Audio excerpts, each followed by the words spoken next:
Right. Snow crunches underfoot. There's cold winter air stinging your lungs. You've been running. There's the sound of heavy footfalls. There are others with you. Glance to the side. There, hiding among the copse of trees, there's Fan. Wasn't there someone else? There's a sound of high-pitched sound and the sound of cracking glass. Wait, Ishtalan. Yeah, Ishtalan was there. Wasn't she? Maybe catch a glimpse of Ishtalan ducking behind some trees. The thing that is searching for you is an enormous beast. If you had to guess, 30 feet tall, moves on all fours, long tail sways behind it with spikes. It has a enormous mouth, could swallow you whole. It's something between reptilian and feline, not entirely sure. Caught some glimpses that broke through the trees. Based on the teeth marks, it's definitely the thing that is devouring the Oranakas.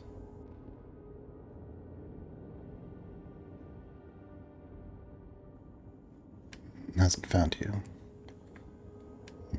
You, Fane, Ishtal, you can all see each other. You hear another step of feet. Wait, is it getting farther away? Maybe I lost you. Are we all hiding in among the trees? Like behind trees.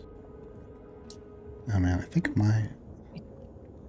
is my Discord lying again? There's something wrong with our Discord server?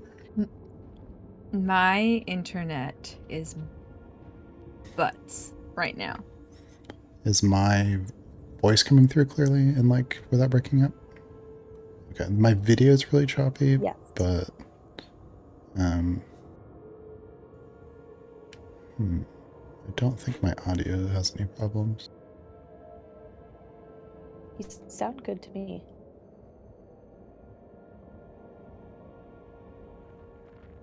Yeah, that's silly because this server is boosted. It's annoying that it would be being slow.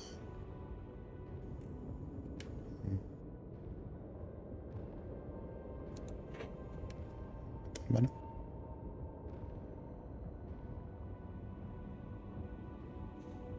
what do you guys do?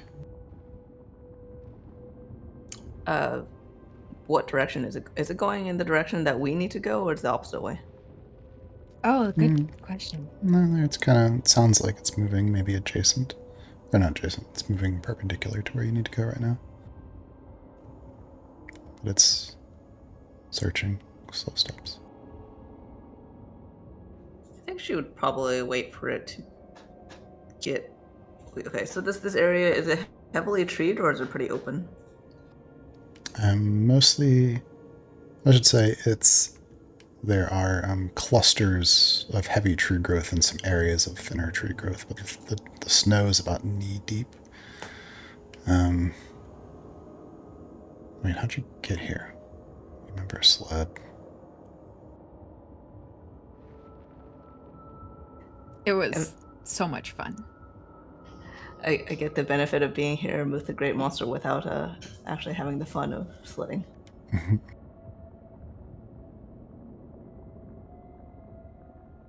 You could play Casey. It's pretty easy to play. How close is everyone to me? You guys are probably all about 20 feet from each other in a triangle. You can see Fane's breath frosting on the air. Is it far enough away that it would not hear me casting a spell? Hard to know. You can try anything you want. It looks Great. Still. I think Ishie at least is going to. She pulls out.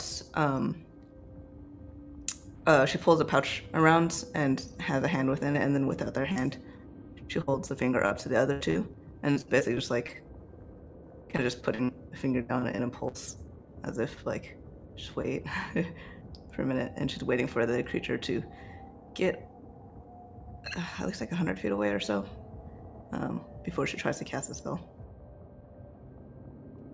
Okay. Yeah, you hear it. After a while, you're pretty sure it's 100 feet away.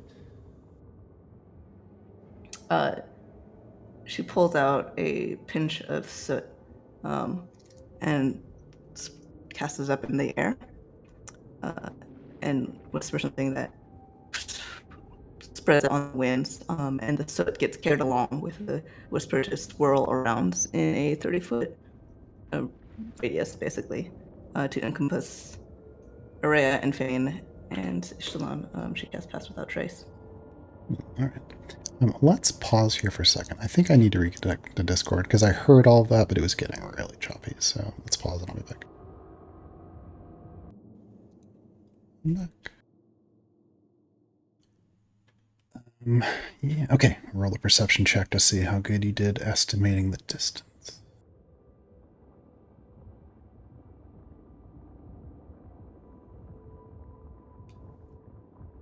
I'm assuming this is wilderness. Yes. Ooh, very nice. All right, so it'll need a natural 20 to hear you. Come the fuck on, dude. No! I'm spending to reroll. Okay. If you hadn't, I would have. All right.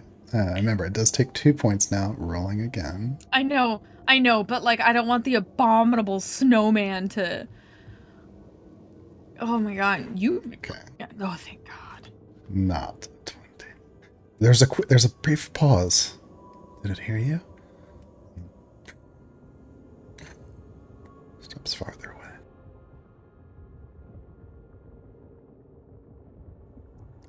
Oh no, my Then connection's bad. the spell having taken hold. It's every time I talk. Yeah, interesting. Let's try killing our videos and see.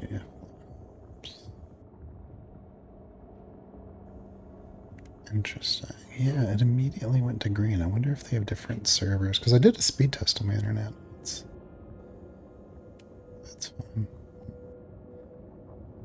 fine. Maybe I'll be scarier this way. Who knows? Okay, so what do Fane and Araya see as you cast the spell?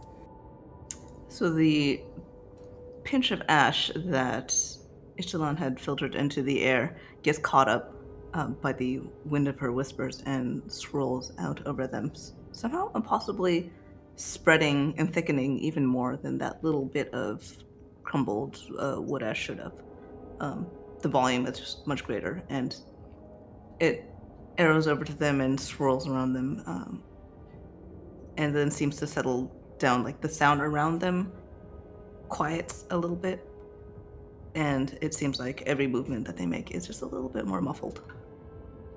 Nice. Yeah, and you see Fane, his eyes kind of go wide a little bit. He like takes a step, takes another step, and like the snow where he just stepped, like magically just fades in behind him as though he never stepped there at all. And then she gestures for them to point toward the area where they're trying to go to meet up with the others. She has some vague memory of this being a thing that they have determined, and starts to tiptoe that way.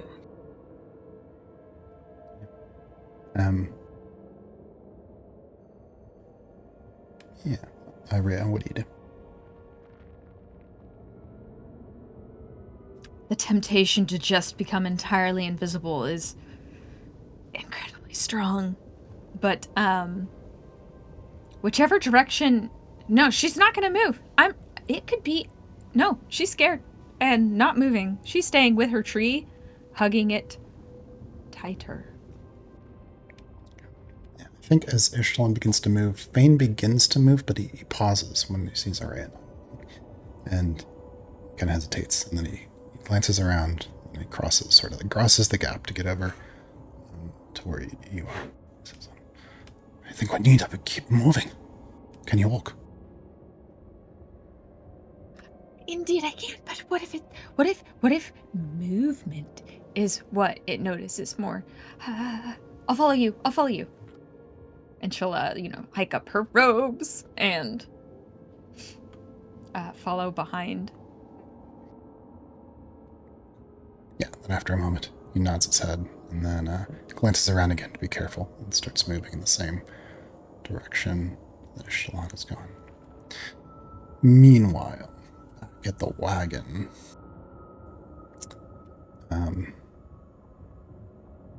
Kabeth Salinger, Digsman Somsel is sitting on top of the cart on all the supplies, looking dejected. She really wanted to go sledding. There just wasn't enough room. You get a strange feeling. Wasn't... Wait. No, this was everyone. It was just 3 of you, wasn't there? Someone else?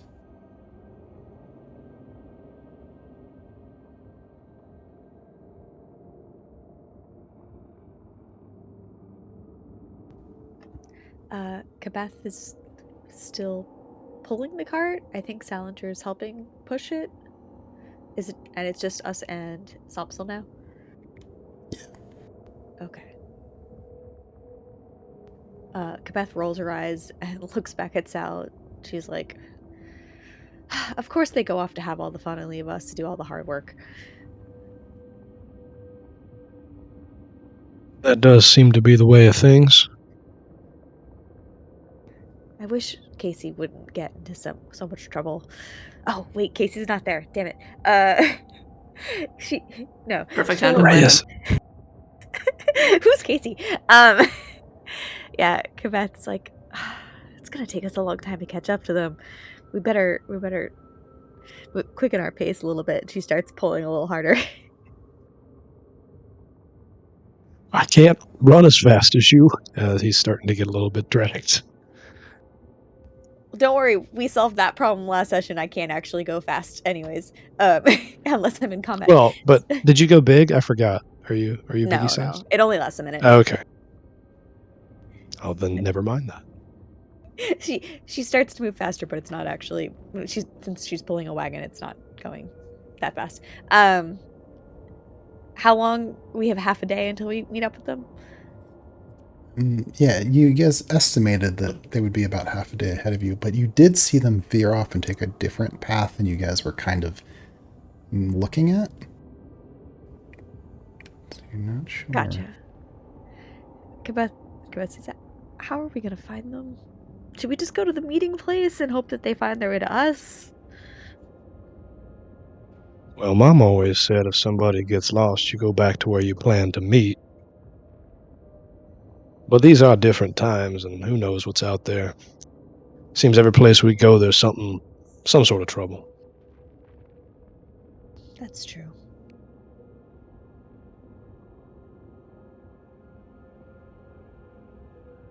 If only we had a tiny bird that we could just use to find them.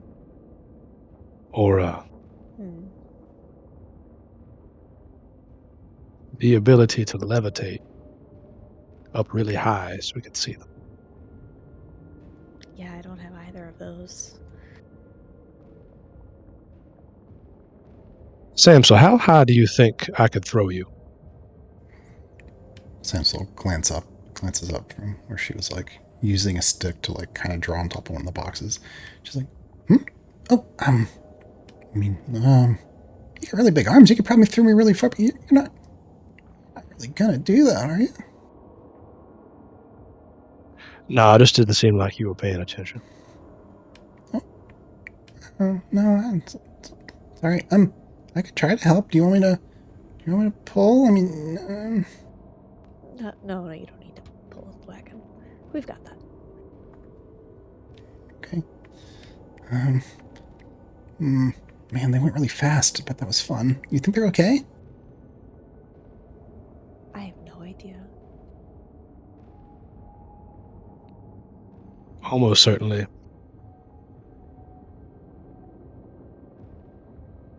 Well, look, you're on the front of the cart. I'll just follow your lead. You want to go to where you think they slid off to, or where we were supposed to meet them?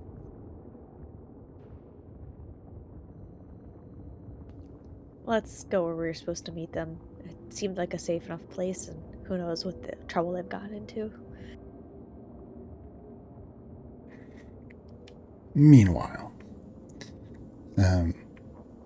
lungs are burning with cold air. You haven't heard the sound of the footfalls. Getting closer, anyway. Probably in the clear, at least for now. Ben kind of stops. He looks around. He says, "Never seen a beast like that or heard anything like it in all my days. What was that thing?" Does it look like anything I've seen before? No, you've never seen anything quite like that at all. It was vaguely kind of like cat-dog-ish in the way that it moved, but reptilian. Long, almost bladed spikes on its tail and the head, like almost like an alligator.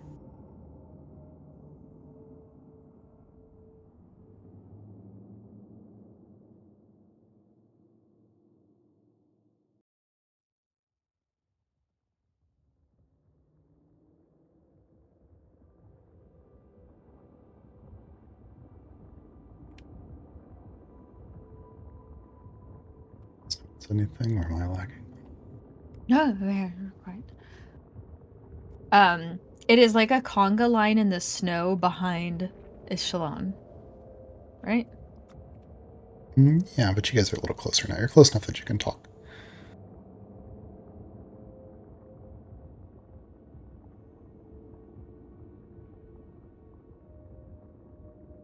What portal do you think that one came from?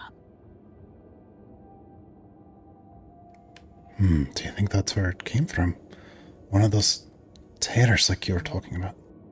Well, it couldn't possibly be from here, right? I haven't heard any stories of that. Maybe it's from the same one as the Orinocosus and Pretty Girls people. Oh, I suppose we'd have to ask. Did it have the same kind of coloration? Doesn't look like a similar creature. I mean, whatever it came from would have to be a pretty big hole. I'm not sure. I suppose they changed size. I don't remember coming across a hole that was that big, though. Did they even get that big? That thing was huge. Well, there was that little tear that was under the water. Those big fucking Leviathan things came through that. Oh, yeah. Although we killed it before. Even if we did kill it before, it could go back.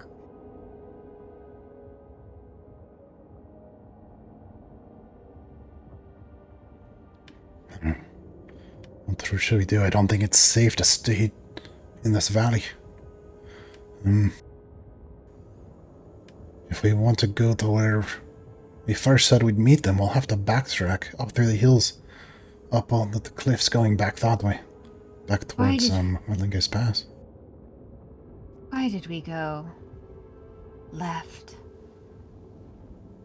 There's only a moment to decide, and it seemed like you guys were leaning to the left, and I didn't want the sled to fall over.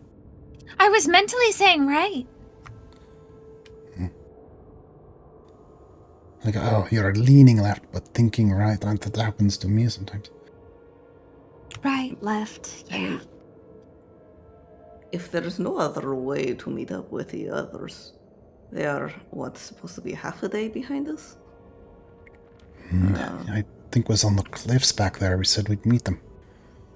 But that's so far back. Oh, look at it. Well, no, it's worth it. I guess we just suck it up and move. Yeah, no, it'll be fine. Let's Where just should not we- get eaten. Where should we go? Should we go back or should we try to make it to your town? What? No. No, back. This, like, it seemed like a good idea to go left somehow, and it's a bad idea, and our friends are there, and so, yeah. Besides, I'm not going to be able to navigate us through all this. What about you, Echelon? I mean, have a sense of which way to go, but not like a directional sense. I mean, it probably wouldn't be that difficult, I think, but I do not know if the others would do the sensible thing and just keep going to Shepherd's End if they didn't find us there, or if they would wait and beat around the bush and call our names and maybe attract the attention of that big predator. Oh, that would be terrible. It's not going towards them, right? No, I think it's going the other way.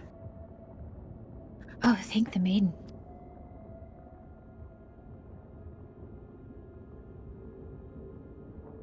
I think unless there is any other way to contact them and let them know where we are, it's probably the best thing to just backtrack.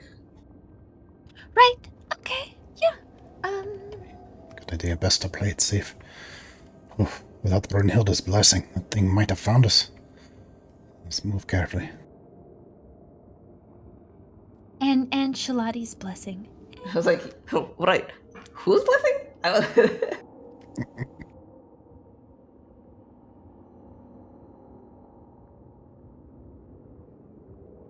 Yeah, Echelon's gonna try and figure out if looks like there's a way they can make their way back up to the cliffs they're supposed to be at without getting in the tracks. Roll survival.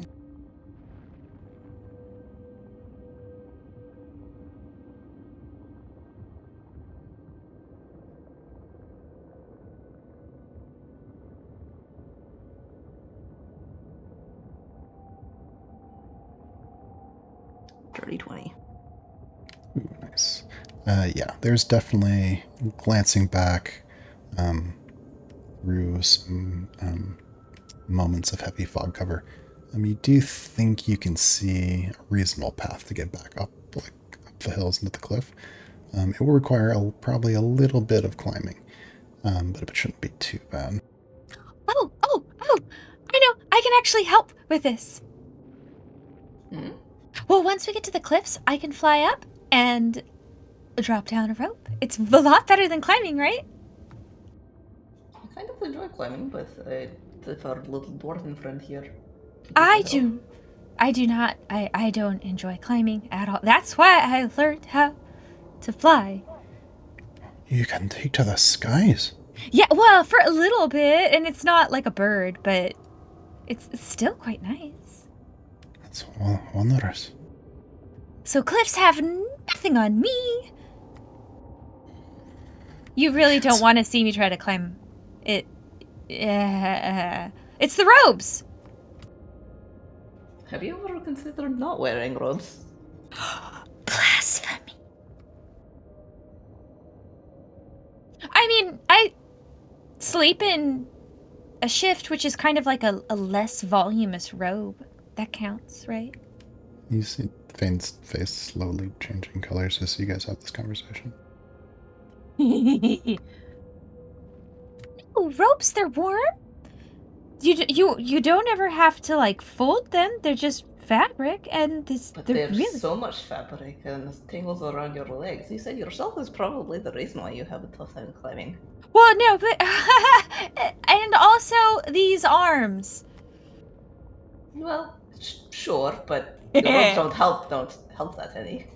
It's just Yeah, more but how fabric. And often- also, if you get sweat, then it's very heavy and it could drown you.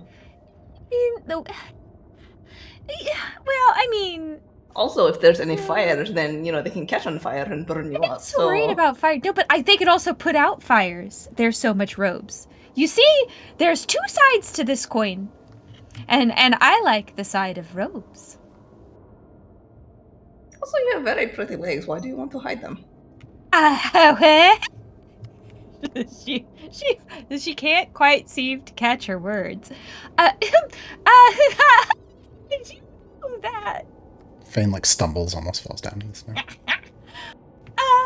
No, so how often do we even really need to climb day to day? I mean, this is the first time since the city. The Merwit, you know? Yes, but at that time, the climbing was kind of important and could have killed someone. Well, that I could fly now, so climbing irrelevant.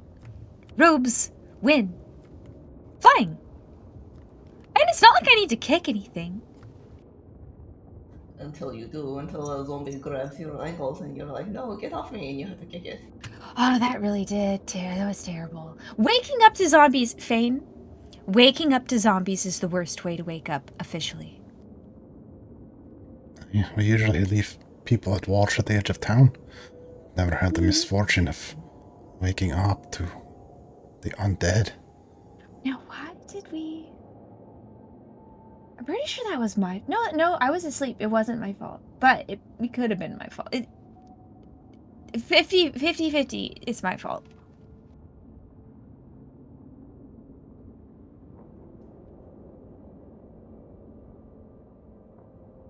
Well, it's only 33% of you on this trek, so we should probably get that 33% moving.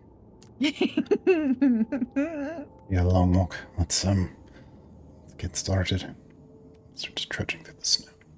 Meanwhile, get the wagon. Not meanwhile. I'm back, by the way. Welcome back. Perfect time. Some hours later, your arms, your legs are aching. You've pushed the cart, or pulled the cart across rock and rough ground. Almost a full day. There's still light out. The sun, as always, low on the northern horizon. But you're tired now. This is the kind of time you'd be starting to set up camp and go to bed, but there's still some farther to go to get to the meeting point with the others.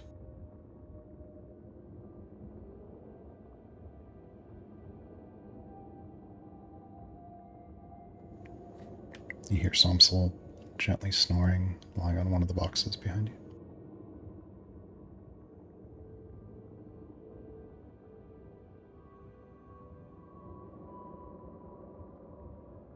Now Samsel's getting the luxury treatment.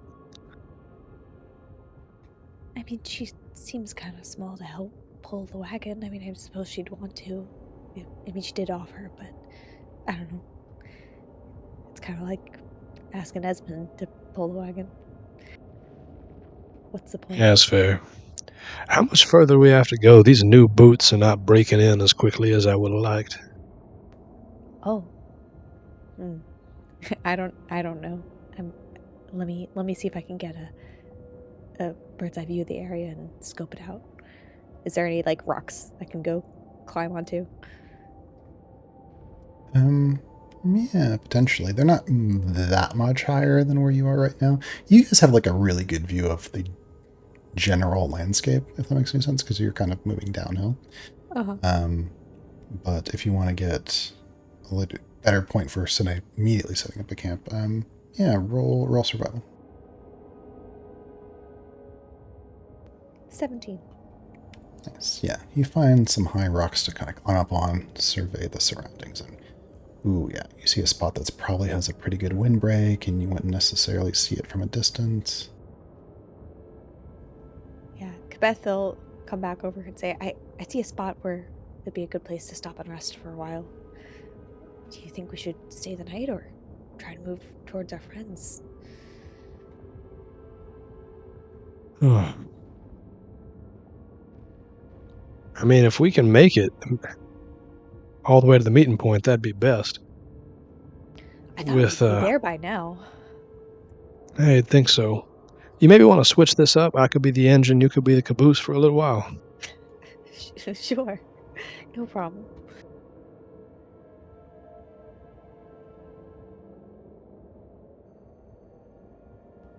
So you guys are going to keep pushing on?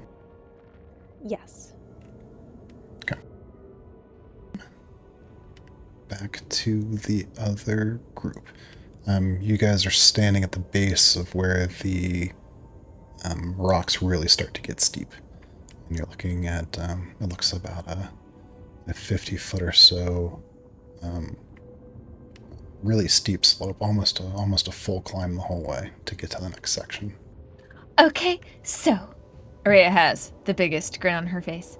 If I do it right, I could make 2 of us fly, and then it's a sure thing. You could grant the blessing of flight to others. Well, I mean, just once, not more than once, but yeah. And only for 10 minutes. It's not a lot, but it's something. I should be fine climbing this. Are you sure? What if, well, we could do rope, or we could bother you the whole time that you climbed up. Echelon's just going to flex her fingers in her gloves, look for, kind of like steps back and evaluates it a bit, and then we'll start to, she picks an angle of approach and begins to climb hand over hand. So you see, Echelon definitely jumps onto the rocks and starts making her way up, and you see Fane's eyes get wide a little bit, kind of leans a little closer to her right and says, she's quite capable. Truly. And most of the time we don't even see her doing it. So we're really lucky this time that we get to watch. Because normally she just vanishes, accomplishes a whole lot, and comes back. And none of us are never the wiser. She and I have been training, sparring. She's far better than the warriors from Mandinga's Pass. Oh, she would most definitely keep you on your toes. It's true. Are you close enough that you could still hear us, Echelon? Maybe. Roll perception.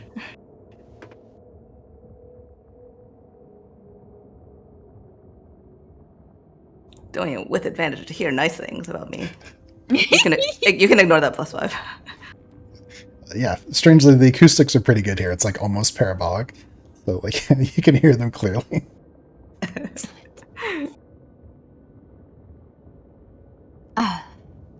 We just sort of, Araya's just like standing and watching. Like at first she had her hands out like as safety in case you fell, but you are sure-footed and sure-handed and are making, if I don't cast the spell now, she's gonna actually make it up there before us. So you don't want to climb, right? Like I certainly don't want to climb, but you want to fly, right? Me? I've never flown before. Do I have to do Me anything? either. What? The first time? No, I know.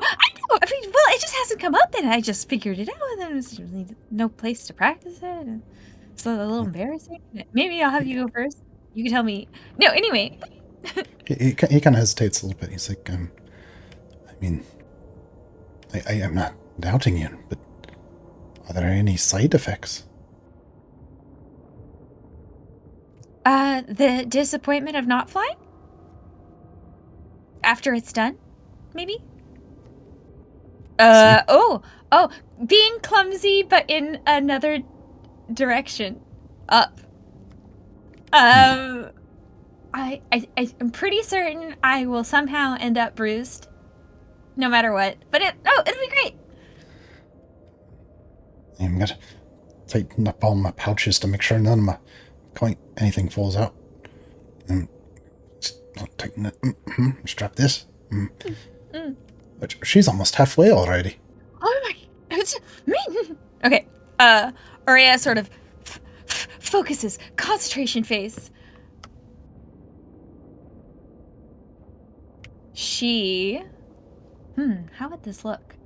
In her hand, she clasps a stone feather, and through it, a light begins to surround her body, and at a crucial moment, murmuring the soft prayers and spell that this is, she pulls an energy from within, twins the spell, and lays a hand to Fane's shoulder, and he then is enveloped in a gentle gold light. Yeah, he immediately starts to float upward, but immediately starts to kind of rotate backwards, starts to kind of go upside down. He's like windmilling his arms. It's the shield. Your center of gravity. Lean forward. The center of gravity is just too far back. Nope. He leans forward and spins completely the other way twice before he kind of starts to get his balance. Whoa. He's already floated about 10 feet off the ground at this point. It's working! It's working! Oh, may the maiden guide you. Good luck. He goes falling upward. And her hair sort of loses gravity as she just sort of like crouches a little bit and springs up in a jump, but the jump just continues. And she sort of like, with her hands, sort of just like guides herself up along the face of the cliff, trying to do it with some modicum of grace. I'm gonna check that graceness. Yeah, roll an acrobatics for the first time.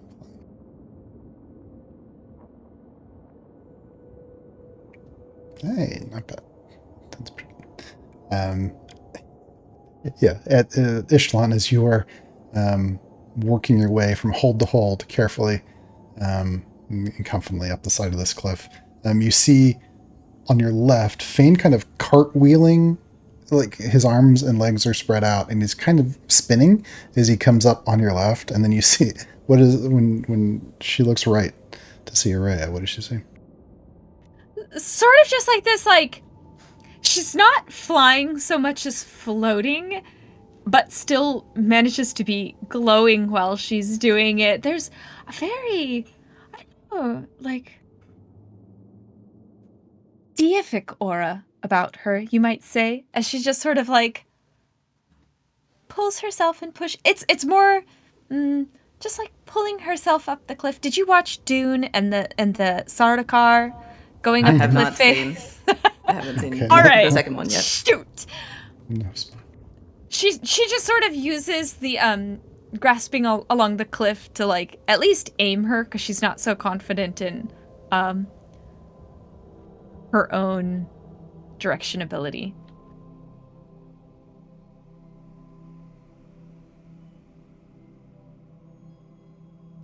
Yes, the music. Yes. You feel a little bit fancy looking at her. Alright. Ishlan, please roll. Oh, yeah, you did it. I actually want to use, since I rolled a 2 on that, I want to use my cunning recovery to reroll that. That seems low. Yeah. Cunning recovery. Do you roll that 2? Roll it again. Okay, so that's a 22 in total, and the +5 is from my gloves of climbing and swimming. Very nice. That is enough to make it. Yeah. Tell us the story as Ishlan successfully makes up the cliffs to where Fane and Araya are waiting. She did not wait for them to finish talking, although her... Actually, well, you can't really see it because her skin's so dark, especially at the top of her face. But there's definitely a little bit of a glow on her cheeks, which is increased as she swarms up the side of the cliff, almost effortlessly, her fingers finding the tiniest cracks, the gloves, helping a little bit with... They almost seem to flex, as if guiding her hands to the perfect spots where she might grip on, and stiffen a little bit as she hangs from one crevice or another. She swarms up it pretty fast, about as quickly as one might end up going up it while just like walking normally, and then pulls herself over the side of it, breathing a little bit hard. Starts it out at the top and just gives a whew. Oh, that feels good. And when she looks at the two who have, despite her ability to climb this pretty well, they still moved much faster than her. So she looks at the other two and then holds up her hand for a high five and says, "Nice flight." It's my first time. She sort of Didn't look like it. It would have taken you longer than 10 minutes, so the flight's long over. Okay. Thank you. You are very good at climbing. I should... Nah, flying's better. Yeah, there's sometimes a trick to it. It's not always about your arms, you know. If you can find the right places to hang on to and you use your legs and you stick close to it, there is as much skill as there is just pure strength. Yeah. Fane is still upside down when the spell wears off, and he lands in the snow. Oh, I thought it was going to be me that ended up bruised, but She pulls. Is he just like head down He's in like the snowbank? feet in the air. Okay. She's going to grab his ankles and try to pull him out. I imagine he's pretty solid, though. Yeah, I mean, with a bit of effort, yeah, he kind of pops out and snow goes flying, shakes his head, and kind of goes every direction. Says, oh, I can't. I thought I would know when it was going to wear off, but it didn't feel like anything.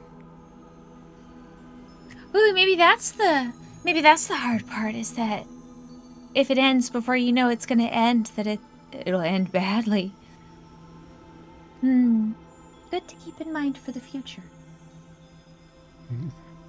And just then, at the top of the hills, kind of at just the very edge of how far you can see uphill, you see Salinger and Beth and the cart emerging. Oh. Waving. I'm waving in real. Yep. Araya waves at them.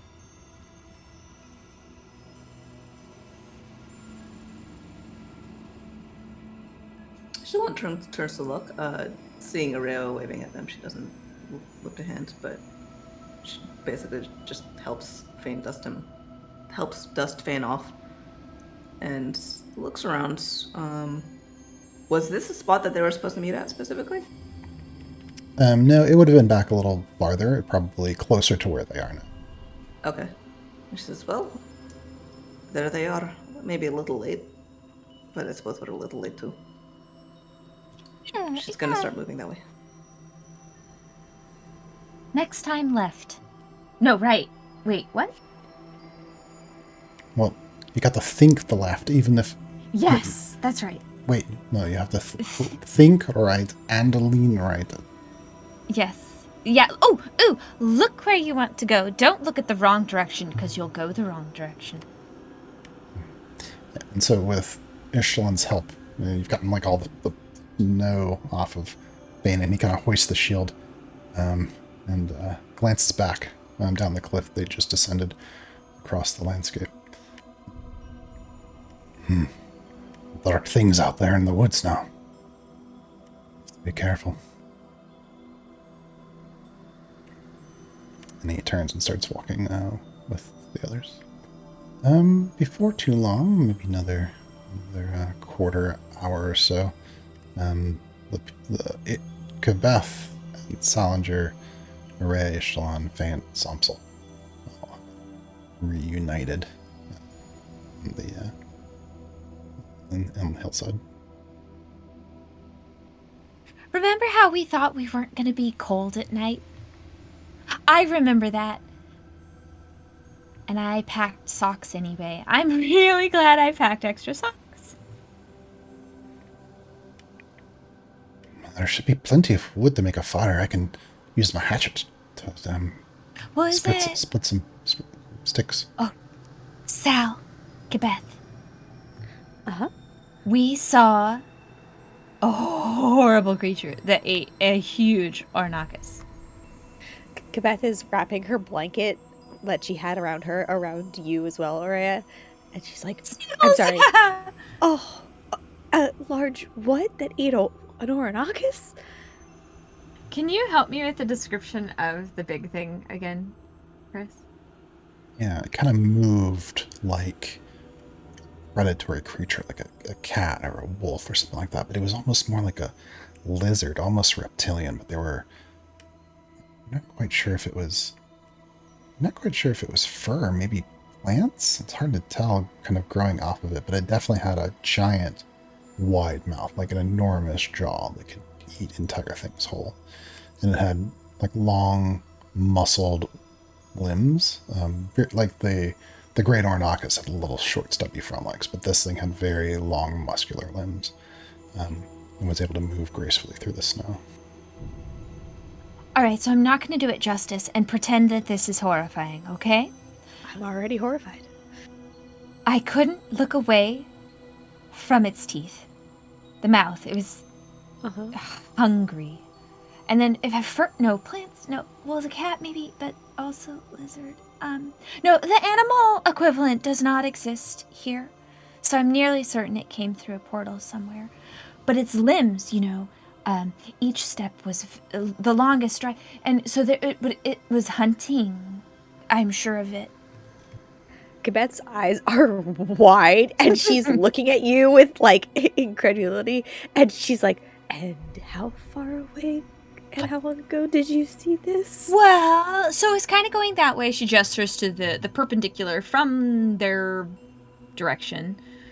And then the kill, if you kind of look over this cliff and then pretend you can see through those trees, the large dead Arnakis corpse was there. So, not far away, and you guys left path in this direction? Look, no, we passed without a trace. Oh, I see. Vane, are you on watch? Who's on watch? Well, what I'm getting at is a fire is maybe not smart. Yeah, I would say so. Of all Yeah, the right. times for both Peach and Casey to be gone, one with her amazing in and the other one with body heat. Right? I was... It'll get quite cold without the fire. So But we then- all cuddle up, right? Beth snuggles closer to Araya. Yeah, no. Well, okay, so I personally don't like the cold, but it doesn't really bother me as much as it could. So I think I'll be... But the snuggles are deeply appreciated. Like, her tail will, like, kind of, like, wrap around your ankle, and it's cold. Oh. Cold feet. Yeah, but I want to say, like, if you've been warm and a snake has been cold and the snake is like, oh, give me your warmth, it's that feeling. Because they, like, squeeze a little bit tighter and then they're quick cold. Surprisingly, then you get a very similar feeling as Ishie joins the pile. Kibeth opens up the blanket on the other side of her so Ishtalan can cozy in. She's actually going to gesture at Salinger and Fane and Samsel. This is, look, this isn't a this is a keeping people warm without dying in this winter. And without dying from the light from our fire being seen. Yeah. Fane looks a little hesitant, but Somsel just dives right into the pile of everyone and like lands in the middle. And kind of tries to burrow down to get the warmest spot. We're gonna need more blanket. I just really wish that, she's got, like, she pulls from her bag, like the quilted sleeping stuff. It's been through some stuff, but it's quite nice still. Fane kind of has his arms tucked around himself. He says, someone's got to be on watch. That should be me. I'll just keep an eye. We don't want anything sneaking up on us. No, certainly. Gosh, I think a fire's a bad idea, but I am the least wise about safety in the woods out of all of us. Somebody can override my opinion. If you think it's... Ishtalan's actually going to look at the ground and see if it's suitable to dig a pit into, and then also screen over so that any smoke can be like dissipated. Because, I mean, it being probably day for most of the time means the light won't be an issue, but the smoke might. Oh, yeah. Roll survival.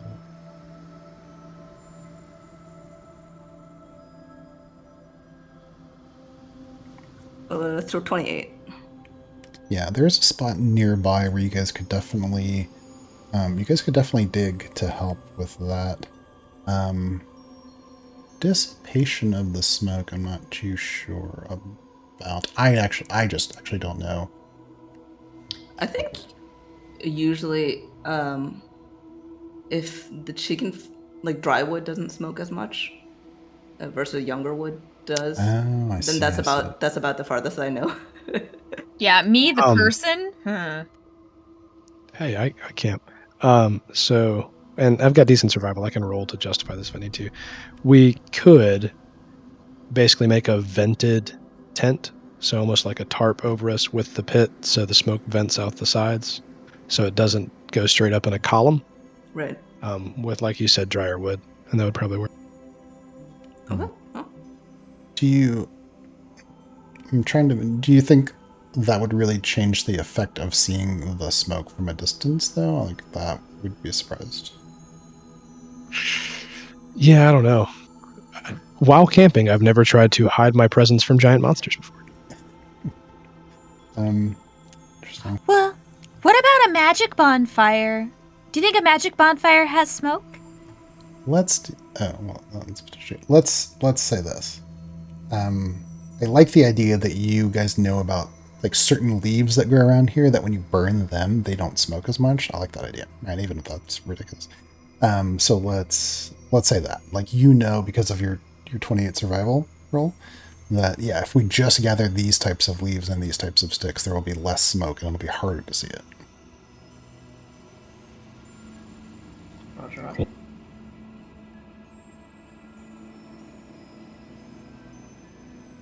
So she's gonna peel herself out of the already starting to warm up cuddle pile, and heads over to the area, throwing over her shoulder. Well, it looks like this spot it can probably dig a fire pit so that it won't be visible, especially from below. And I think better way is if we put like a tarp or something over the top, or if we can find something, one of the type of dry bird bush that will not cause as much smoke. Hey, bird. I'll keep an eye out for some of those. Finn goes. You see him picking up some sticks and plucking some leaves constantly as he goes off.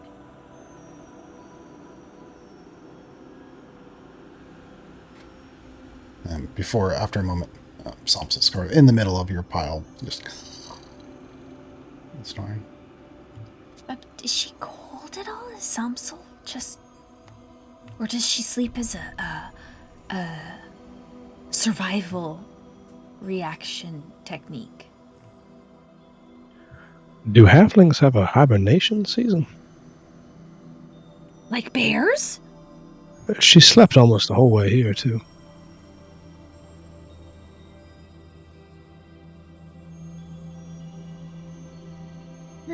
Well, then that sounds like it'll be her turn on watch soon. That might be a safety hazard. I have an idea real quick, too. I'm gonna elevate us up off the ground just a little bit. He makes like a little bit of a wooden frame around them and puts a tarp underneath them.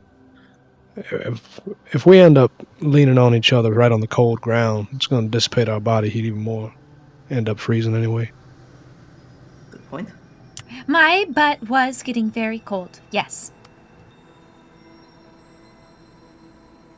She's gonna help with that aspect as well. Once the pit has been dug. I'm gonna help with all the helping, but Araya would not have the ideas for how to help. She was just like, I'm worried about the fire. Yeah, so you guys are digging those things and designing them. Give me survival rolls. I think survival makes sense. I'm gonna cast guidance on myself to help myself. Sorry, my survival's not great. May the maiden guide us with this night. Can I as well? Oh no. Yeah, you guys can do it for this. Yeah.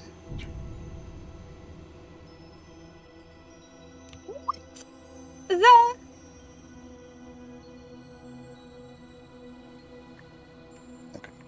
Yeah, you guys are doing all this, but it seems to be Ishtalon. Oh, that's good. That's okay. Oh, thank goodness. I was like, what? Disaster. As you guys are doing this, it seems to be Ishtalon who is making like the small corrections and making sure that everything kind of works.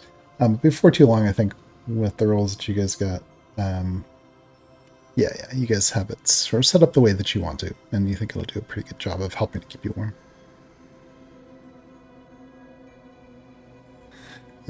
Probably by this point, as you're doing that, Sansal has to have woken up because everyone's like doing stuff, and so she, oh, I can help. She kind of gets up, moves around, is helping. You realize she's moving really like briskly, like she's not like you see her grab a handful of snow and kind of toss it aside. Doesn't seem to care. Wow. She doesn't seem like she's cold. I did volunteer you for the next watch, yes.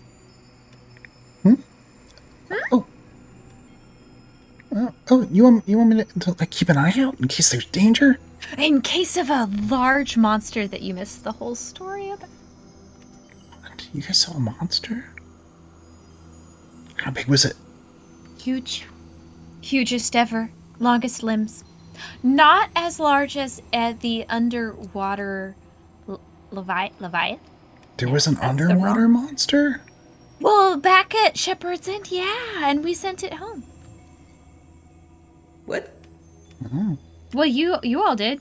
I thought we didn't kill it. She's like We killed it. She sort of like squints her eyes and is thinking, "Wait, what? I killed it. What? What? What? No, the one that needed to go back home through its portal. I really thought that we helped that one. We did. That was Shaladi was with us. Not. You let it go? What? Well, okay, so me, the character, she was involved in the fight with sharks. Me, the human, I wasn't there for that episode. Oh yeah, we definitely let it go. Yeah. Open up the whole thing, let it go through, close it behind it. We made a deal with it and came back to make sure it got home. Even more. Samsal's eyes are wide. Not as big as that, though. Yeah, but it was big. The foot alone, and she sort of like with her hands is fully stretched out.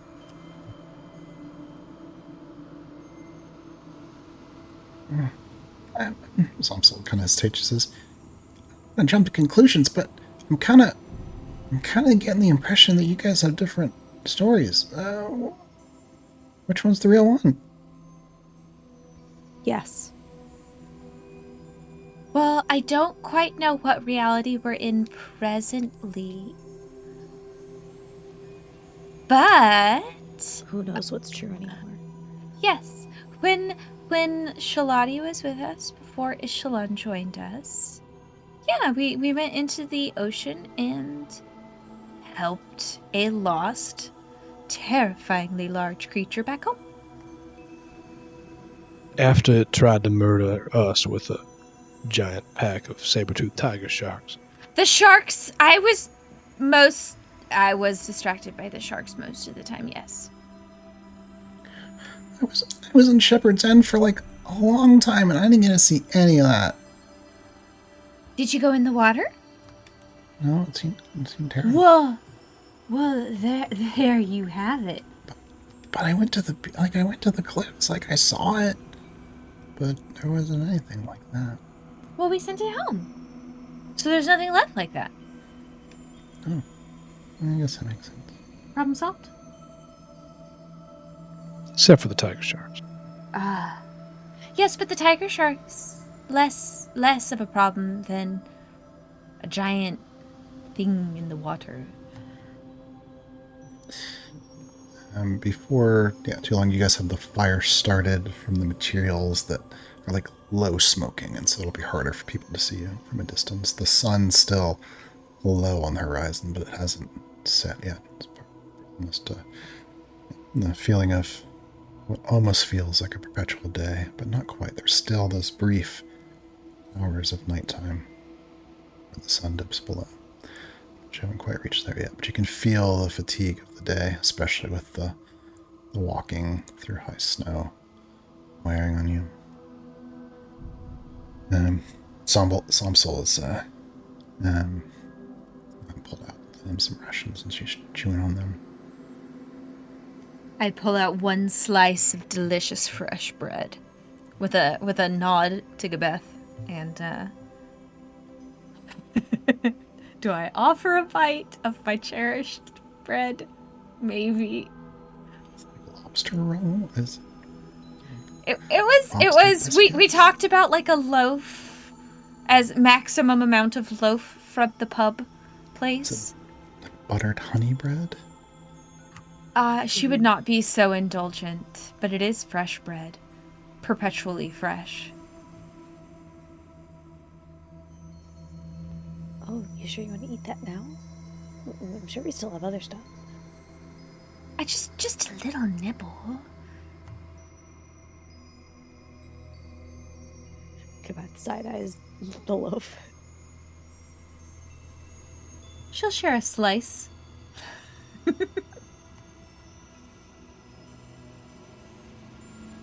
Somsel like seems to reach into like her vests and pulls out like it's a little square at first, and then she starts unfolding it more and more and more and more. It makes like a little dinner tray, and she kind of sets it across her lap. She's like taking out her ration bits and getting them ready. That's adorable. All right, Sam, so spill it. You're not cold and it's freezing. You have collapsible dinnerware inside your coat. Is that some sort of magic vestment you're wearing? Oh, well, yes, but those things are, well, they're not quite related. I mean, I spent a long time being a treasure hunter. That's what the Digsmen are, and well, I guess I just collected a lot of stuff. I've got this earring, look, and yeah, I can't get cold. I mean, like it's a little cold, but it's not like really cold. Because it was really snowy where I lived. And it was really useful. She kind of looks a little bashful a moment.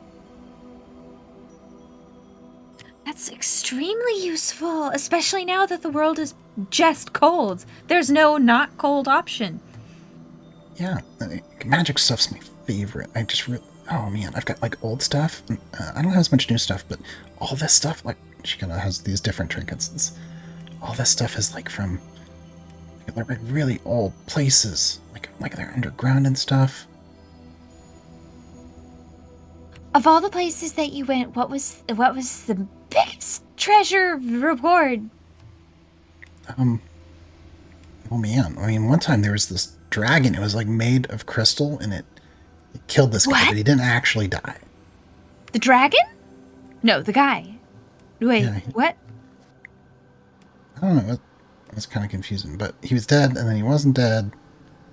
But we were all escaping because stuff was bad. Yeah, if you come across a dragon, I imagine so.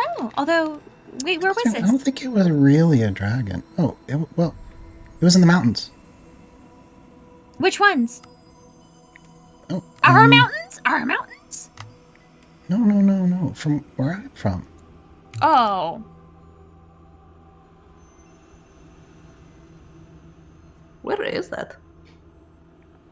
Oh, well, I spent my time mostly in Northgate. I mean, that's where I met Vanya and the others. But, yeah, I mean, I had spent some time kind of near Westwind for a while when I was a little younger, before I met up with the Digsmen. And but yeah, no, the Digsmen, they operate at the Northgate, and there's like all kinds of like, I mean, in your home there's just like lots of land, and it used to be different, I guess, because there's old stuff, and yeah, they say like a long time ago the ground got all shaken up, kind of like it gets shaken up now, and there were like places that used to be buried, and then you could get to them, and no one had been there. There's all kinds of secret stuff in it. It's the best.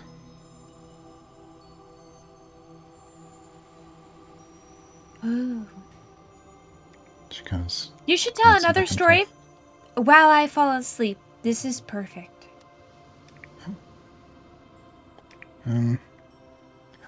Oh, wait, there I do have a ghost story. I love ghost stories. Okay, let me remember if I remember it, because like the kids were telling it in Olenge's Pass, and I was listening to it. Okay, but I might get it wrong, but basically, okay. There's a monster. It's called the Ishie X. Okay, and and it'll like it'll if you're not careful, like if you'll hear it and it's behind you, and if you turn around and you see it, it'll like if you turn around and see it with your eyes instead of like looking with like a mirror or like a shiny thing, or if you look right at it, it'll steal your face and it'll look just like you. Oh. She's like wiggling down closer to Kibeth and snuggling closer to, like, warmer, cozier. Yeah, and then it'll pretend to be you, and it'll live in your life, and no one will know the difference. And you'll eat all your snacks. Ishtalon, I think, is mostly just sitting down, staring into the fire. Largely just quiet. But on hearing this, there's a little spark in her eye, and she quietly gets up to squat behind Samsol and casts a whisper or something over herself, putting her hand up in front of her face and making a sweeping gesture over it. And as she does, her entire being actually shrinks, quite a bit. And although as she is squatting, it doesn't. The effect is somewhat slightly less pronounced. But she ends up in the half. I guess it's still daylight, so there's not really any shadows. So you can clearly see all the changes of sweep over her, where her hair shortens and lightens. Her features start to shift to not be. She doesn't look exactly like Samsel, but she looks like she could be a sister of hers, essentially. Yeah. So it spins around, and she screams and points and kind of falls backwards off of where she was sitting, and hits on the snow, and some of her snacks go line up there. And Ishtalon is going to try and grab some of those snacks out of the air and stuff them into her mouth. Yeah. And by the time she kind of sits up, you're chewing on her snacks, and she kind of crawls over and hides behind Salinger's hides behind Salinger. Echelon, I think that you might be a scarier story than the Kibis. What? HGX! It's lost in translation, but is it Echelon? Do you think that's me? Yes! She says as she eats the snacks with Samsel's, looking like Samsel's relative. I didn't know you could, like, if I hadn't been watching you turn yourself like this, because I was watching, I didn't know you could do that. How do you do that? Is it magic? No, this is just how I've always been, and I've hidden the secret from you all until now.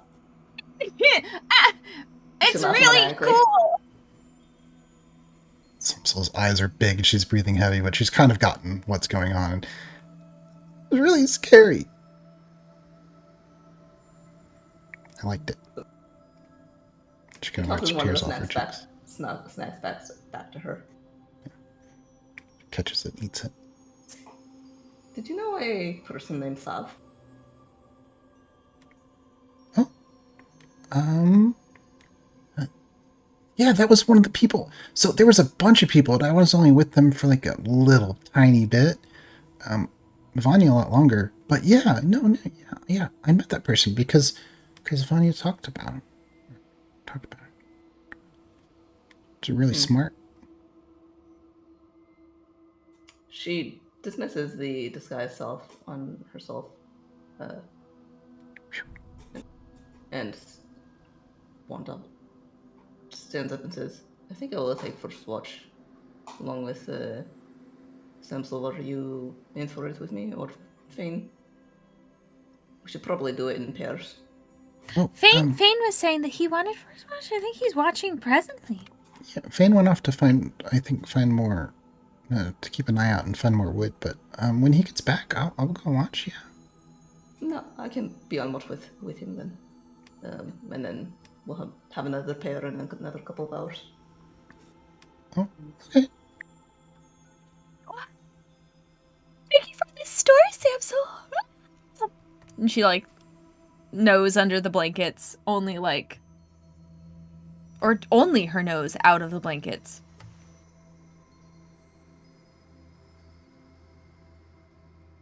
It was a pretty scary story.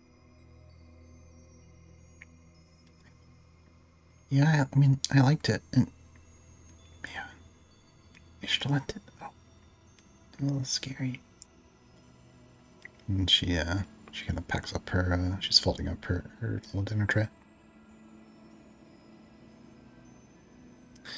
Yeah, and then after a bit, Samsel seems pretty awake, so she's just kind of sitting at the fire. Who's staying up? Who's going to bed? Sleep already. Kibat's probably asleep already. Ishlan's up. As she said, she was going to do the first watch. Sal's nodding off, but hasn't gone to sleep yet. Yeah, you see Fane starting to make his way back to camp. He's got another arm full of firewood and some more of the leaves that burn clean.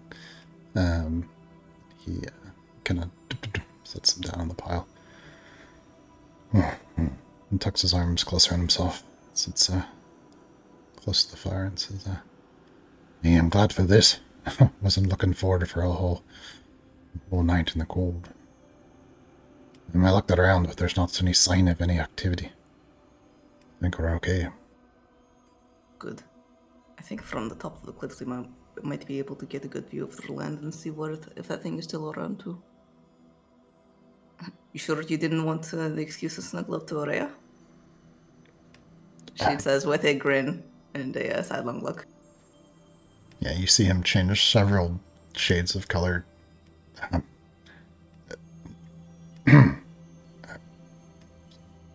It's still a good idea to pull our body heat for warmth, you know.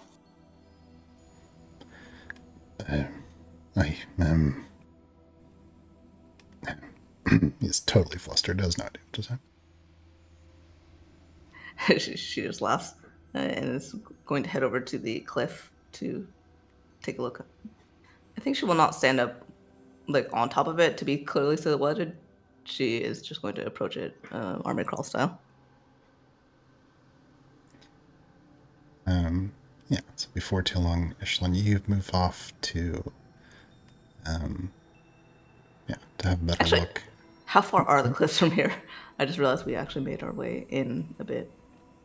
Yeah, it's probably I mean, you can see it from where you are because you're elevated, but it's probably half an hour. Okay, yeah, then she doesn't do that. She'll just do a walk around the camp. Okay, so that's good.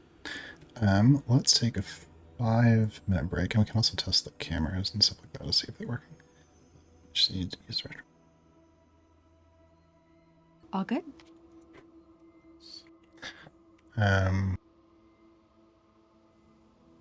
Yeah. Ishtalan, you sitting high on the rocks, keeping an eye on the landscape. Enough for press transfer right there. Keeping an eye on the landscape. The sun is beginning to finally set into the north, which means it's close to midnight. Thane has seemed a little restless, and he ends up getting up from camp and kind of makes his way over to you. Sits down. Says, you made my head go all turning. Have I done something disrespectful to the maiden? What?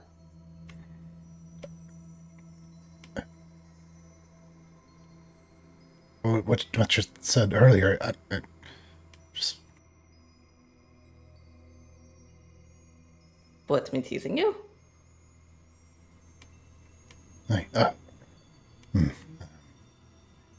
Well, it's just, when you... The followers of Brunhilde, we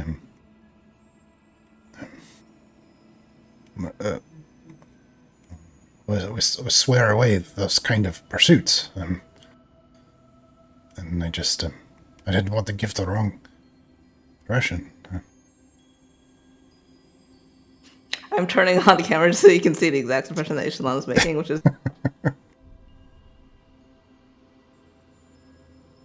You're celibate? Well, the followers of Brunhilde cast aside those kind of, wants to pursue Well, you really are a perfect match with Aurea, then. Phew. What? He looks befuddled. I mean...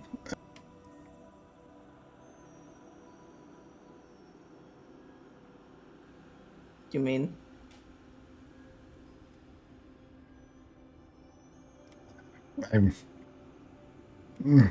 He just sits down on a rock next to you. You see any monsters? Only the apparent vowels that I suppose your orders have set on you. It's not that bad thing. We have to protect the town. And Wouldn't it you be more vigorous about protecting the town if you had people that you cared about in a specific way? I suppose that's just it. We're meant to care for all who under the aegis of Brunhilde, not just one person to focus their protection. Kind of pauses. Sounds like a good reason to be kissing everyone, then. Although I suppose the choice between everyone, no one's a lot easier to pursue. Okay, my audio got bad. Can you say that one more time? I suppose if it's a choice between pursuing everyone or no one is a lot easier.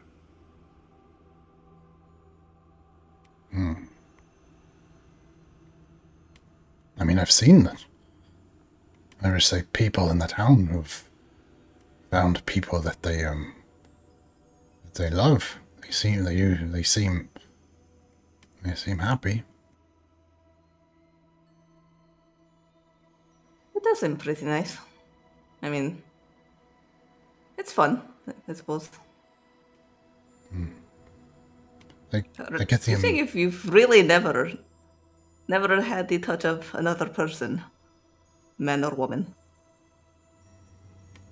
Well, of course, but not in that sense. Alright, sorry.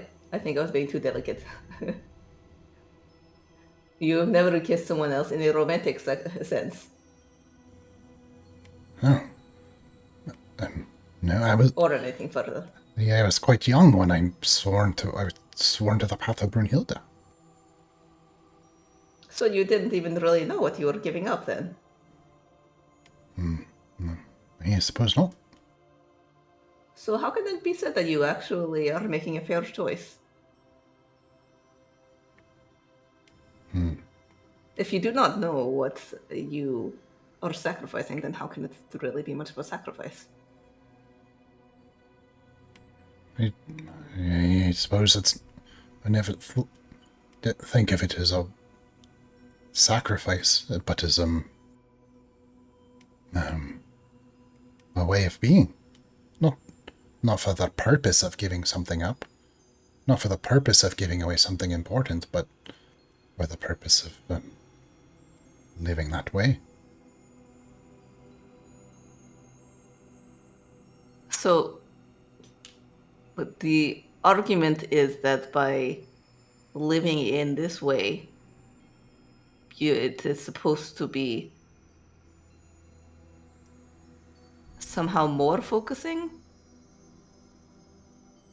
because you do not get to indulge it. No, that's the idea of it. Is it not true, though, that when something is more forbidden, then it becomes more tempting? That there's something about not being able to have something that makes you want it more. Just kind of scratches his beard a little bit. Is that not also very distracting? I mean, I suppose it's true of other things, at least that I know. If there's a fresh loaf of bread on the counter, and when you reach for it, the cook slaps your wrist, makes you pull it back. Exactly. And then you have that smell of that bread in your nose, and you're supposed to be thinking about your studies or whatever, but your stomach is growling. It's not better to have some of that bread or find some other way to fill it, your stomach at least, and then you're free from distraction to go back to focusing on what you need to. I mean, I never thought about it that way. It's always been the way, and he starts to kind of go off into talking about that. But roll a perception check.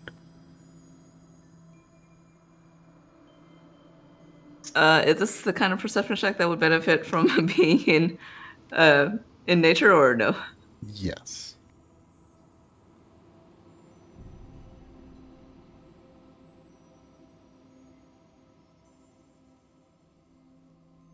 Sorry, I'm having technical difficulties pulling up the proper screen. Yeah.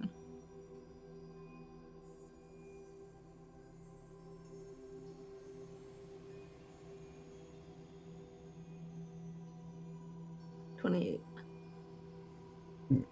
So as he's talking, you catch a bit of movement in the forest, like far behind him on the other side of where the camp is.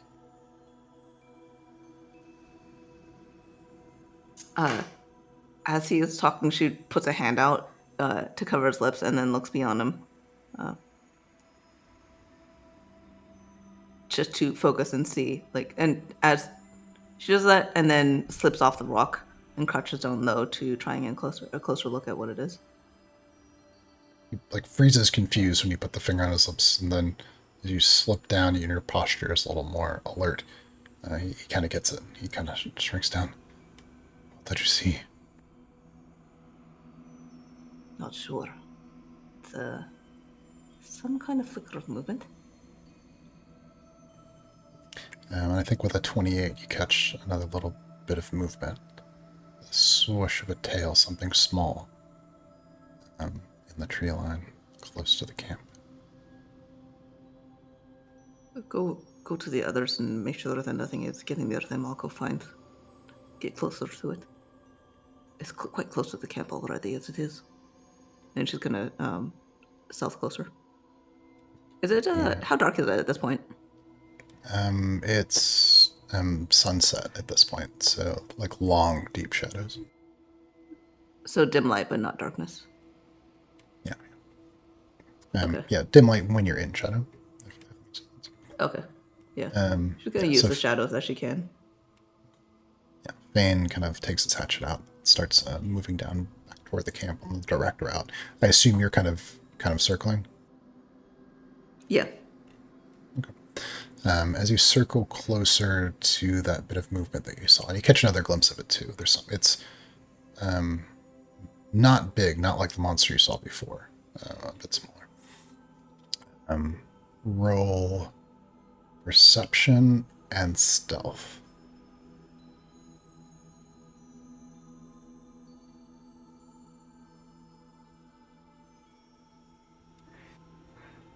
Okay, and roll survival, actually.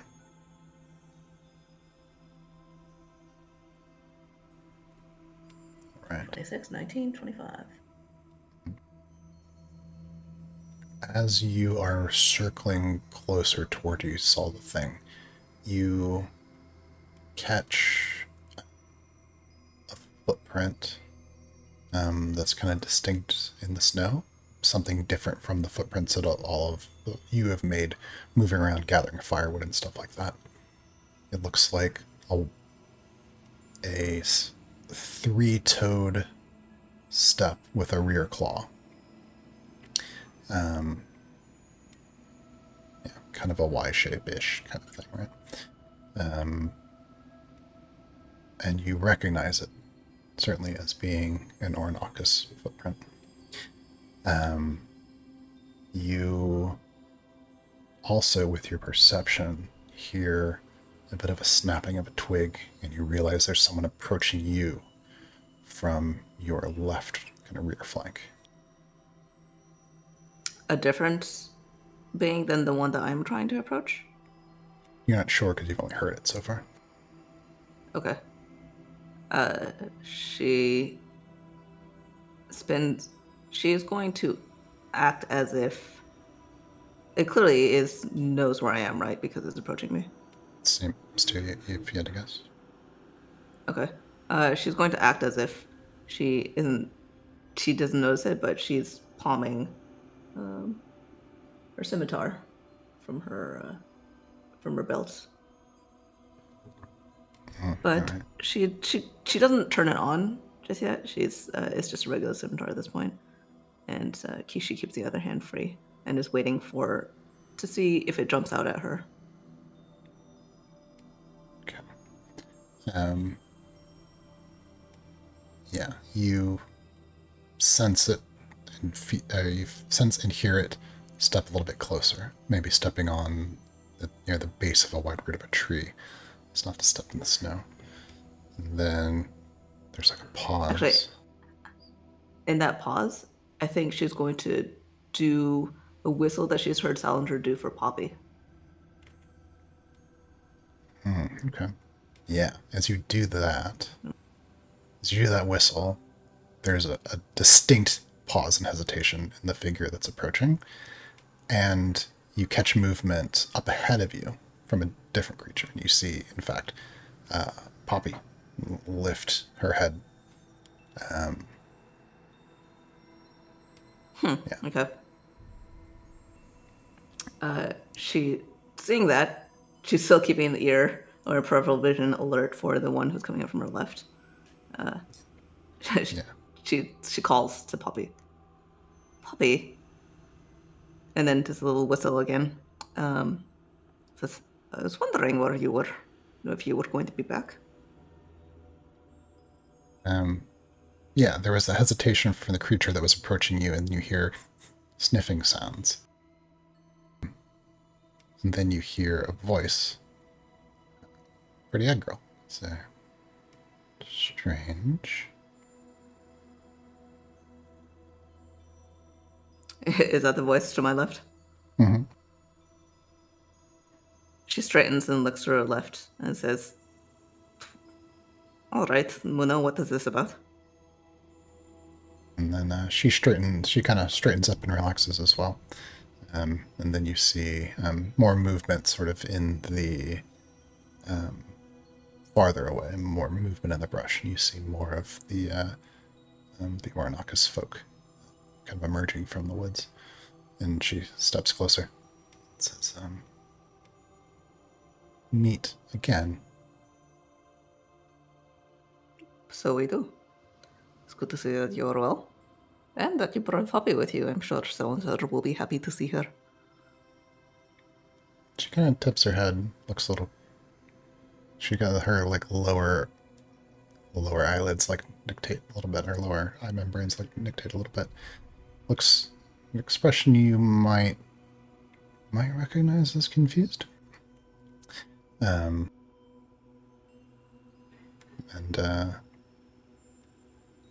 she says, no, she doesn't say anything else. She just, I think you know that she looks confused in that moment. And then you see Poppy sniffing closer to camp to where like the snacks and food had been. And it looks like the posture of the Ornox folk are relaxed as they begin to approach. Well, welcome to the camp. We have some food, but I think Kibeth might fight you if you try to take all of it. But we have a little fire going, and there's a big-ass monster down on the cliffs below. What have you been up to? And she's going to head back toward the camp to shake the other people awake.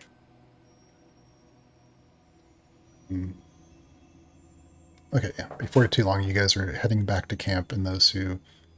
everyone's probably woken up enough to be alerted to what's going on. You see Pretty Egg Girl, Naucus folk, kind of approaching the camp. Poppy is sniffing around where like kind of the food is. And the sun's just now beginning to actually set. It's becoming dusk. Yeah, Pretty Egg Girl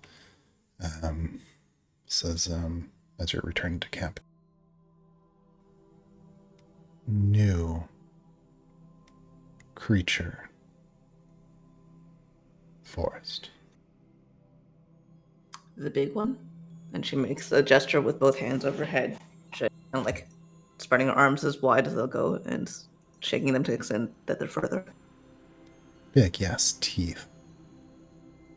Moves like this, and then she crouches into that sort of feline way that it moves.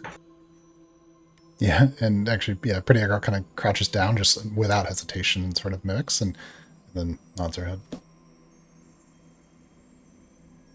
Did you fight it, or have you been able to avoid it?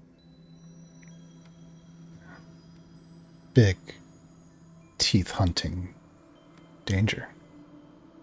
Yep. We saw in Aurea saw in Oronagus that it had eaten. Strong. I was kind of hoping to avoid it, but I wonder if it would, with you and us, if it would be better to try and take it down. Nah. Fane's looking hesitant, and he says, "Hey, these are with you, then?" Oh, right. Sorry. Fane, this is Pretty Egg Girl Muna. That's Poppy. These people I don't know because I don't remember getting their names, but I think they have them. Yeah, and Muna points at herself and says, "Pretty Egg Girl." And Fane, he kind of blinks a little bit and puts his hatchet back on his belt and says, "Hey, okay, more friends, good." Muna and the rest of you, this is Fane. He is also a friend. Don't eat him. Samsel is another friend. Also, don't eat her. One second, my phone. And she's going to point at the various lumps of people, or if everyone has gotten up. I'm not sure if anyone. Kibeth is up and Still sleeping. she's trying not to move to not disturb Araya sleeping, and she just kind of nods her head and then like will rest, but with her eyes open. Yeah, Samsel's like at the bottom of the, just like tucked into the pile somewhere, just fully asleep. Yeah, the other Bacchus can have their variety of strange shapes and colors, and the equipment that you gave them kind of make their way, fully from the tree line. They kind of keep their distance, so like crouching. The edges are sitting on rocks. You can see that two of them seem to be watching like the back to make sure nothing has been following them. And Muna, who's wearing at this point like still wearing bits of like kind of village clothing that you guys had given her, but it's been by this point like pretty dilapidated and kind of altered a bit by her time like in the forest. And she kind of sits down on a rock nearby and kind of curls her tail around. Looks at each of you. You see I can't tell. Is Salinger, are you here right now? Yeah, I'm here. Say he was just waking up. Okay. Yeah, you wake up enough to see Poppy standing there, and she's looking at you, and her head's canted to the side in the way that she does when she's curious. However, you notice immediately. Maybe at first you're not even sure it's Poppy, because her coloration matches Muna. It's not the burgundies that, like, your colors.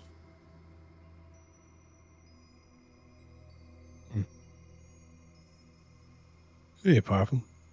He tilts his head in the opposite direction in the cant and holds out his hand.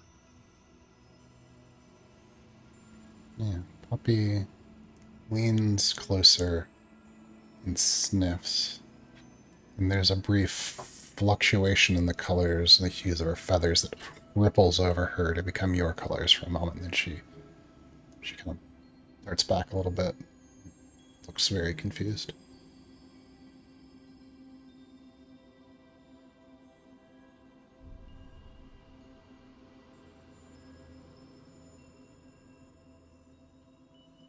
Muna, did you steal Salvinger's friend?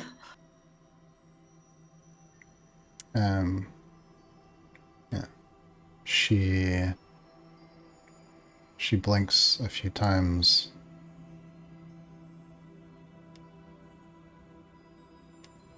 Explain. Now, Ishtalon looks a little confused.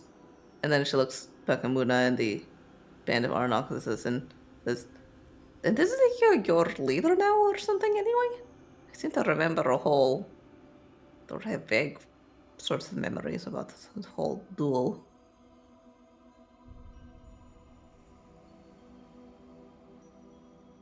Right. Oops. Duel. Pretty egg girl.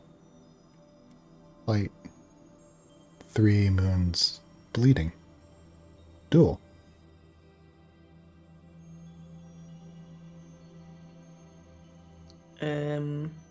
Oh, that's probably not good.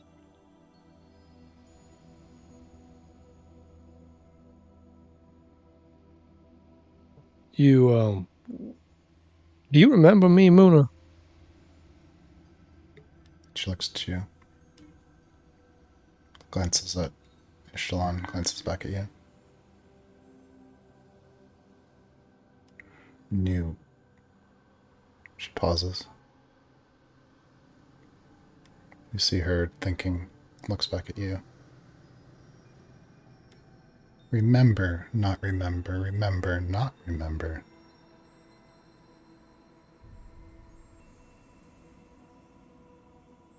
She gets up and moves closer to you off the rock. Sniffs you, examines you.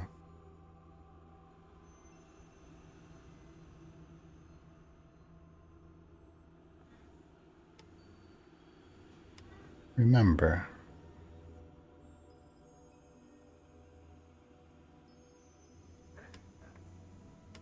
Salinger. Ishtalon lets out a little bit of a breath. Yeah, that's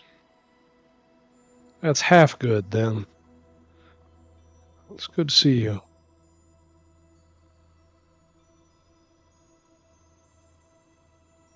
Remember. Like smoke. Not stone.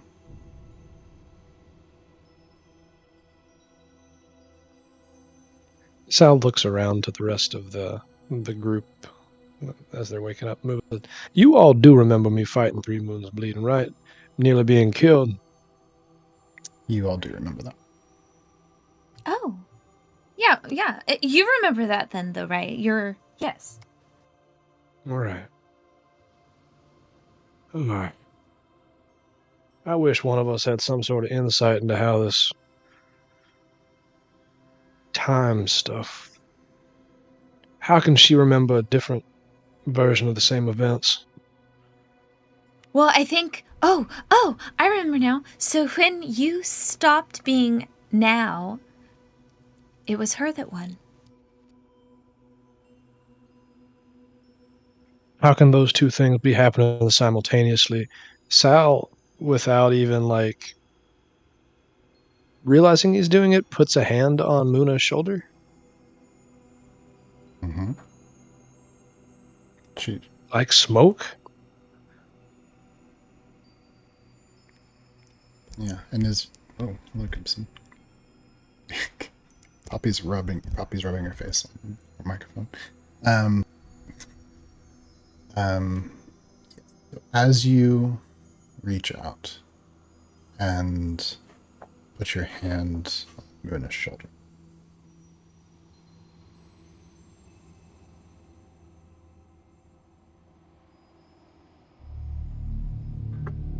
there's a feeling that begins to form in your gut. As your confusion and curiosity are rising and tangling together, as there's a sense of alarm that begins to build, you realize there's a feeling, a familiar feeling that is building around you, like the feeling of a storm that's approaching. You remember it because you felt it a long time ago, but also recently, and also for longer than you remember being alive, and also only for an instant. And you know that it's horrible. That something that is unnatural and wrong and inevitable is getting closer. Is this the same feeling that Tala has had in the space between No. when the angel approaches? Well, you're not sure what he's feeling, but. Oh, right. Sorry. Never mind. So wait, so it's just him specifically, not everyone? Yeah, just Salinger. In that moment of re-experiencing that, does the description of the monster remind me of that something unnatural, that thing that... The description of the monster? No, not the one in the woods. Okay, good. Okay, that's what I just wanted to make sure. It's happening from. You feel like realize maybe the source of it is this incongruency between your existence and Muna's memories and Poppy's reaction and your friend's memories. Gotcha. He pulls his hand back, startled, stumbles a little bit, starts to breathe heavily.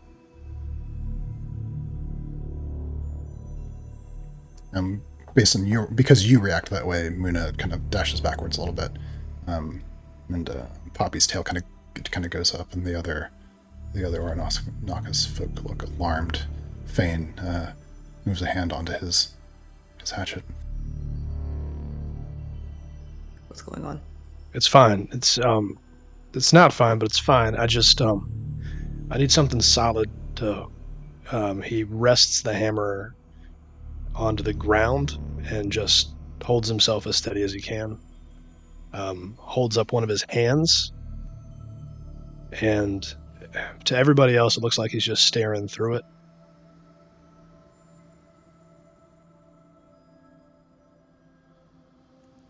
Feeling slowly beginning to ease enough to where it's not so overwhelming, but you can still feel like an echo of it in yourself.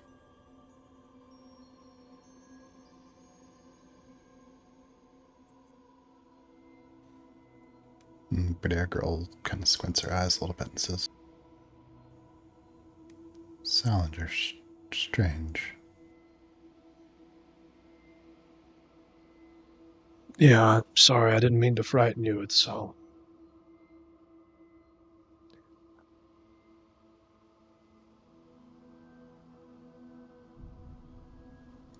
Fane says, Hey, Salinger, what's going on?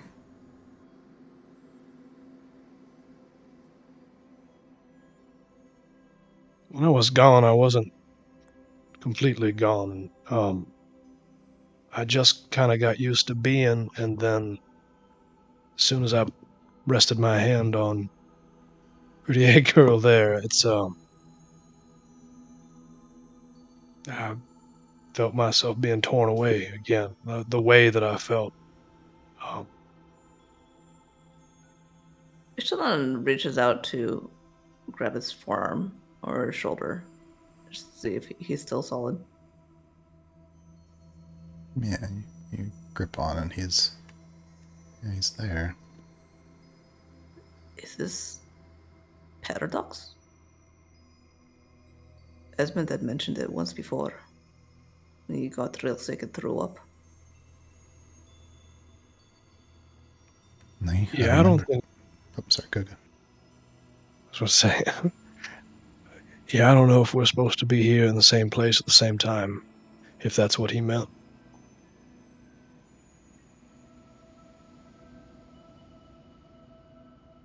But why is it acting? I mean, people have left before and have different memories all the time. Why is it?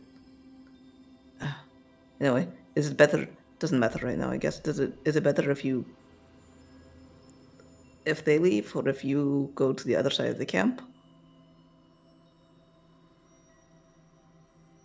I think your intuition is less about their proximity, and it was more about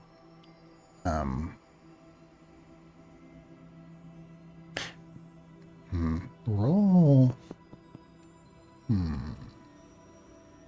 Roll insight. Let's try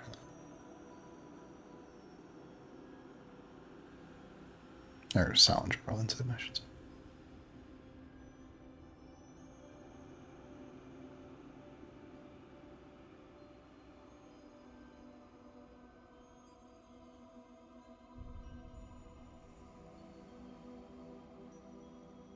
That is not my best.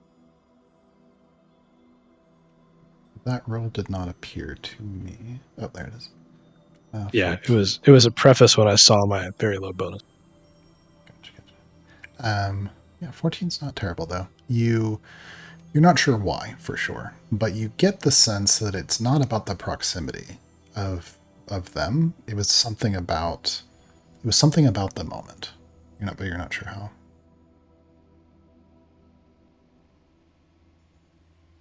I don't think either of us need to go. Just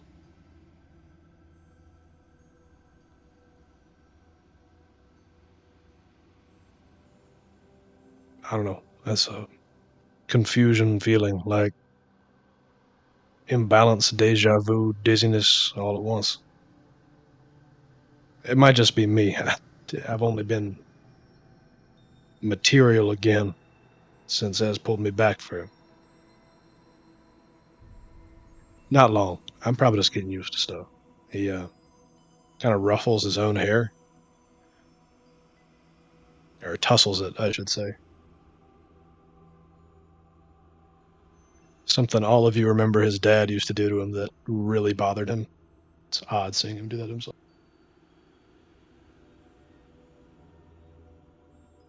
And Finn seems to have relaxed a bit about the situation, but he does seem concerned. He kind of scratches the side of his face and says, "Yeah, I can't say I understand all the things that has been said, but I think you said when some of you come and you go, but it's like you are never there or always there the whole time." He kind of pauses. Hey, like Casey. Casey was there with us. But no, but it was. I understand. How come it's different with Salinger? Why is it different?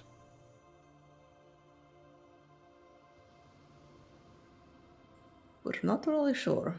He definitely did think to go back in time, apparently, and end up doing a bunch of other things, like found your town and build a temple, and apparently do things that maybe change the course of current history. So that is a little bit different. And kind of frowns a little bit and he says, "Hey, well, wait a minute. If that happened, he really is a Lenge and founded the town so long ago, as you had said.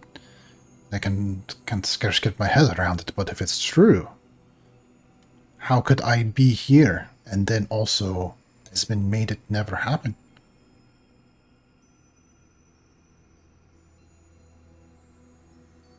Well, that's not helping my headache, Fane.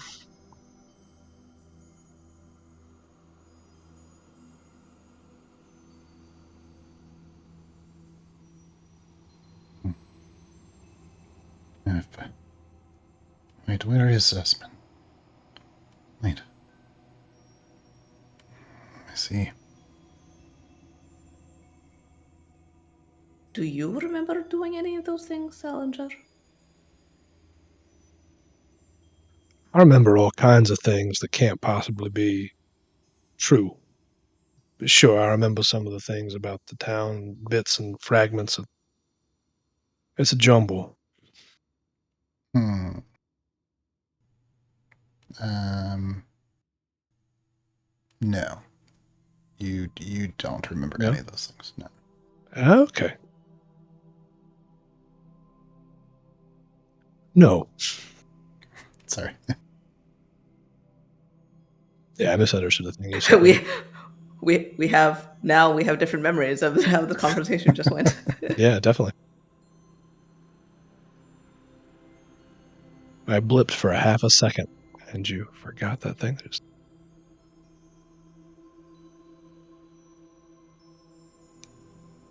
No, sorry, for clarity.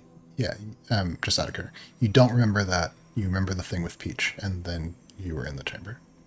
Aside from the other things that obviously you know that you know. Okay, gotcha.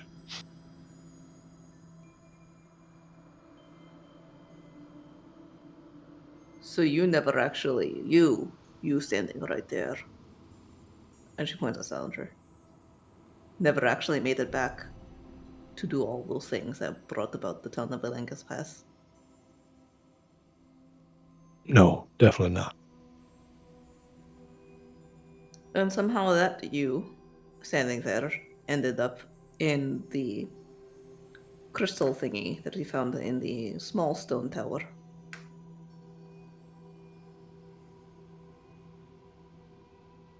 So, And frowns a little bit, and he says, I mean, I only remember this because Casey was so obsessed with that mirror he was carrying around. And in that case, Esmond said it was a reflection. And then he got like he knew all the answers to his book problem.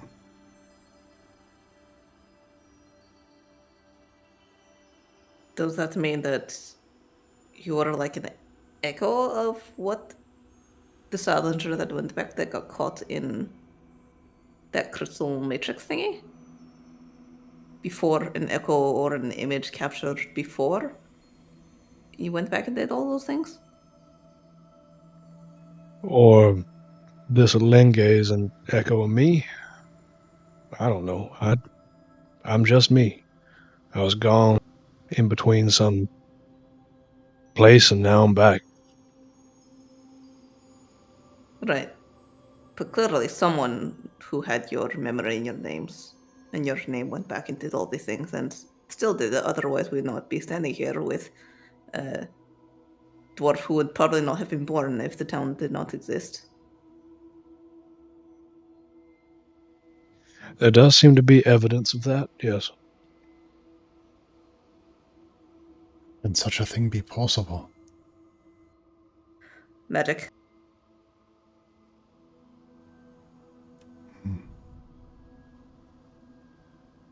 My head hurts now too. I Pretty don't know sure if no this one is knows. why magic involving time was very illegal and forbidden. For all the headaches. At least that. Hey, that's one thing that I know. It's the law of the kingdom. No such things.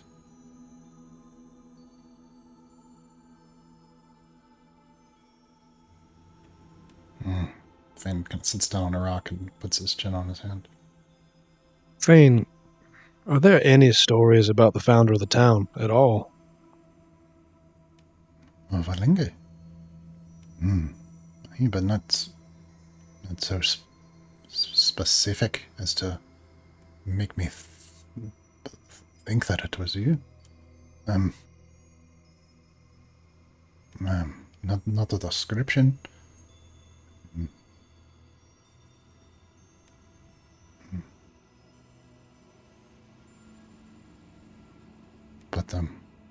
But the telling of stories and foretelling of things to come. Those are all part of Elenge. That they knew what would be and to warn us. Like the horns of the maiden. So for the winter and so.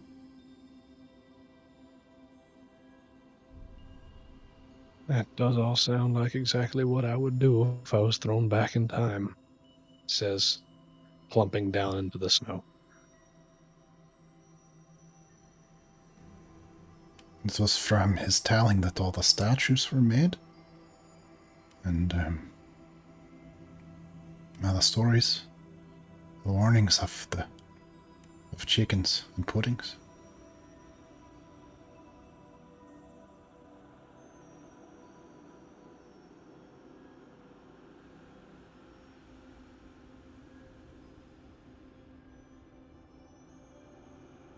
Well, whatever it is past.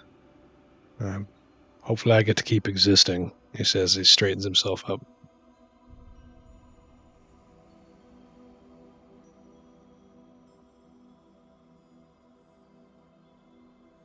Also, I am not sure that anything is going to come of it right now. So maybe we just figure out how to deal with this creature and in the way. Well, I was just kind of hoping we could avoid it, right? Oh, you're awake. I got a little bit at the end, but it got really confusing. Sal, I just think that you being here is a paradox, and that's a good one. I'd like to keep that one going. Maybe the longer you stay here, the more you diverge from whatever the Sal that was sent back that did all those things, and then it becomes... Well, the universe will sort itself out, right?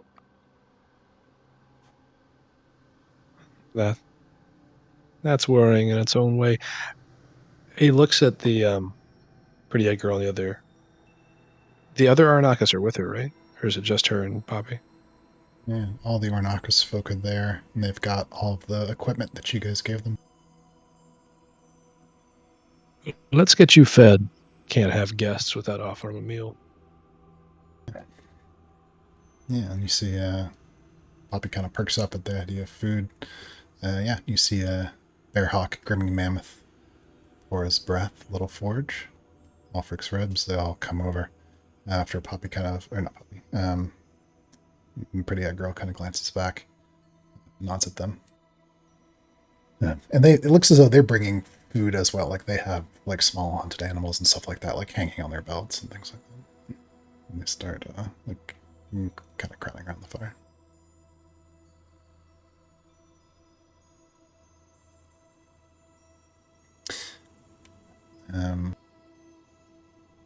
Yeah, let's say maybe some moments pass as people are. Well, a lot of the Orinoco's kind of just eating like raw animals, but Pretty Egg Girl seems more interested in like cooked food, and the way you guys might have prepared it, sort of in town. Fane looks sort of lost in thought. At that point, Ray is certainly awake, and Somsel is kind of woken up, and she's like off to the side. Looks like she's trying to like have a conversation with some of the Orinoco's folk, and they're like trying to figure out how to talk to them.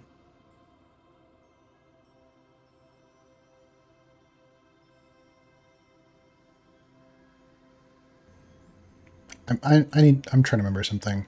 Did it become common knowledge to everyone that Yeah, because I remember, because Casey knew about it. Fane at some point says, hey, there's something eating at me. I don't understand. And maybe you don't understand it either, but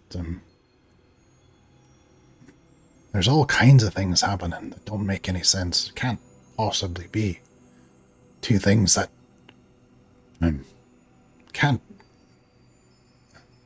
just don't make sense fitting together. But then Esmond said that there's something that she wanted to do. Need to have your sister, but that it couldn't be. I'm not sure I understand with all these things going on. How come that's the thing can't be? I don't think that's actually, well, unless Casey, well, I don't know. Was it it's private something to that Casey? Esmond, it was private to Ishtalon. I feel like he said something like that to Casey, but I don't remember the exact details. I feel like there was a moment where Esmond said it to other people because Casey got mad, and there was a scene about that specifically. But wasn't that just with Casey and maybe Ishtalon? Or I think it was just Casey in the fetal closet? Yeah, maybe. Okay, let's say, okay, retcon that. I don't, yeah, first, I think maybe I got confused. I wasn't sure. So let's say, just to be safe, Fane doesn't say that, because I actually can't remember if he knows that or not. Yeah, so instead he says, wish he'd brought more bread.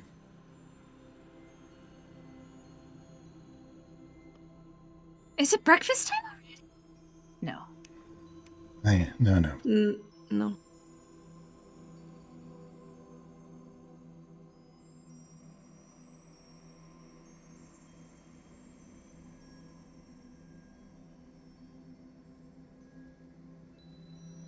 Well, what was she thinks about something for a minute and then leans over to whoever's probably Sandra, I think, since he probably has a few intervening memories in between, and says, "Wasn't there something about supposedly we had promised to send them back to their home from one of the tiers after Esmond figured out how to fix the door jam?" Yeah, but yeah, we did that.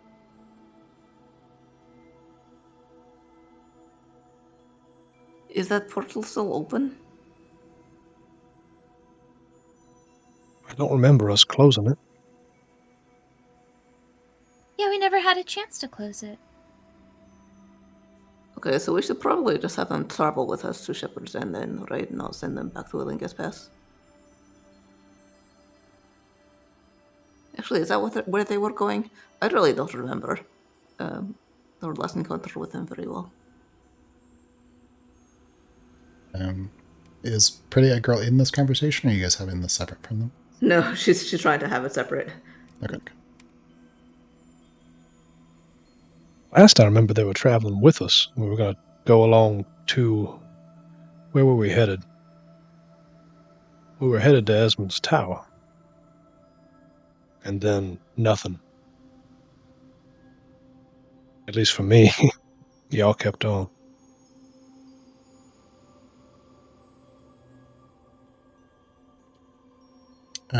Just out of character, yeah. Pretty Eye Girl and the Ornakus can, went off to go hunting. They're just pretty independent, in terms of the way you would have remembered them at that time. Mm-hmm. Not Salinger, the others. What you described for Salinger's memory is accurate. Okay. Well,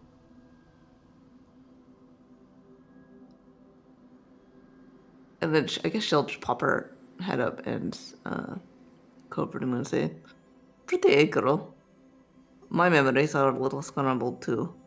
What did we promise you anything? Tell you we would do something?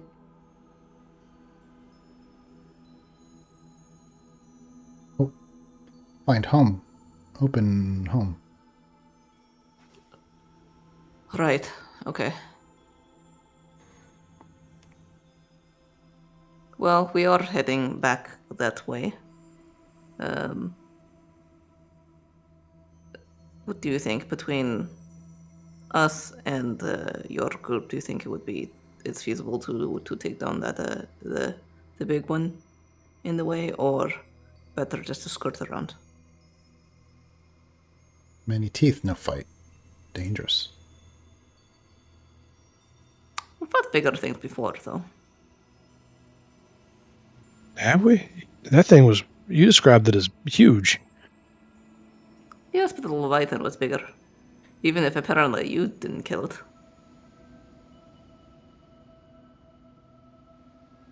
Almost killed us. Twice. A girl says, big teeth, dangerous. Smaller meat, better.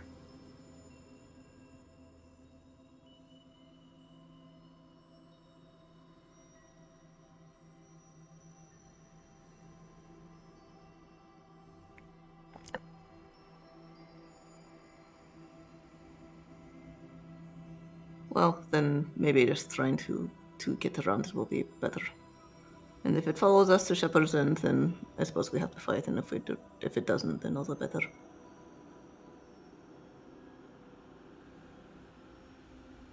Beth, Rhea, what do you think? Is this thing too dangerous to just let roam around? Or should we just try to avoid it? What? Why would I? I think if we can avoid it, we should avoid it. It's a natural thing. It's not necessarily bothering us yet. I don't think it's hunting us down. So, why create a problem where there isn't one yet? I second that. I would prefer to avoid it at this time. Do I think that maybe eventually we should deal with it? Yes, but we have other pressing matters. And there's going to be other dangerous things on this road. It's just going to be dangerous for everybody for a time. So it's not our responsibility to clean up every monster that comes across our path. Thompson she's chewing on something, says, she kind of calls over to you guys.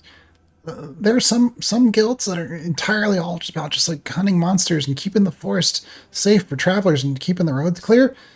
I haven't seen any of them here, but back where I'm from. Sounds pretty cool. Did you just feel a calling, you might say?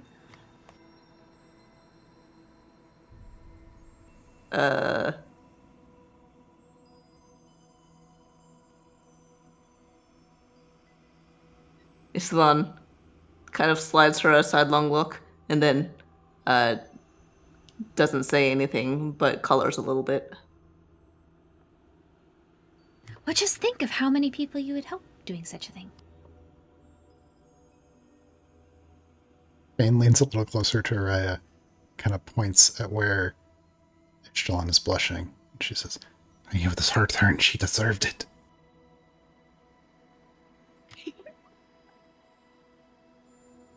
What hurt me? He's like, it's your her, turn. It's her turn. She deserved it. Oh, okay.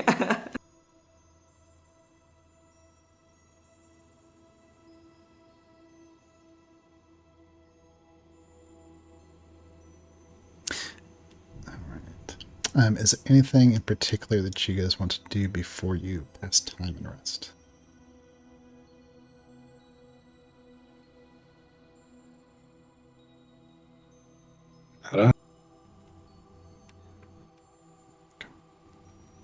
I do need to actually in real life rest pretty soon.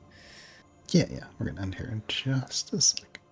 Yeah, so the rest of the short actual night passes, and then the coming dawn of you, a girl, and the Orinoco's kin kind of sharing food and cooking together. They seem confused and upset as you put one of their squirrels onto the fire. As they, when you see one of them, you see Bearhawk protectively, like coveting his last squirrel and eating it raw as you guys burn it for some reason that he doesn't understand.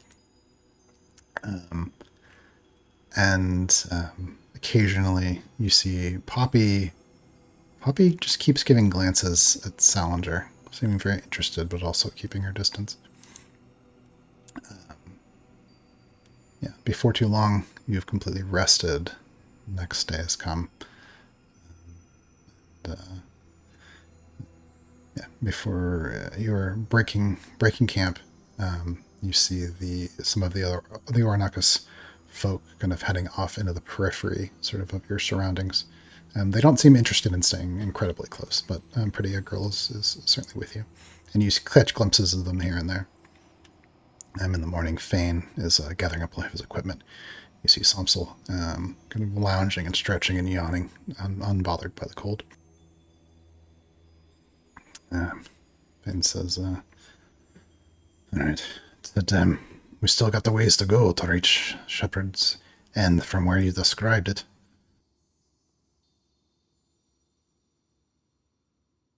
Do I have a decent estimate for how long it'll take to get there?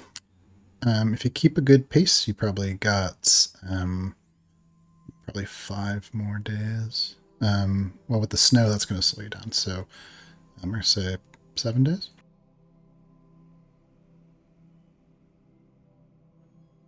Will it lengthen it if we have to, like, detour around the area that we saw the creature?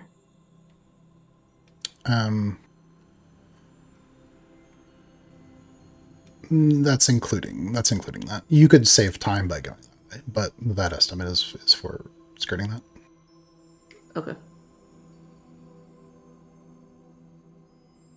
And is the tear into Arnakis world on our way back, or is that a detour? Not much of a detour at all. It might be like a 3 hours detour. Because you would just have to curve a little more to the west.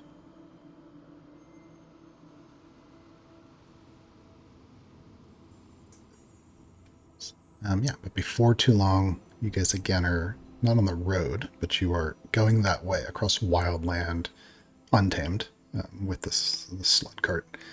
The strongest of you pulling it, and the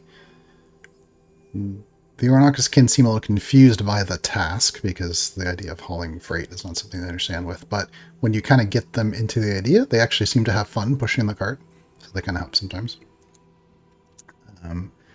But you are many hours onto the road when who is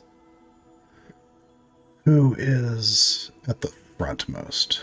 Who's like, if anyone's scouting, who's scouting? I feel like it's usually me, but if someone else wants to, feel free. Ray is at the very middle. And say that it is Ishlan. Ishlan, please roll survival tracking for me, please.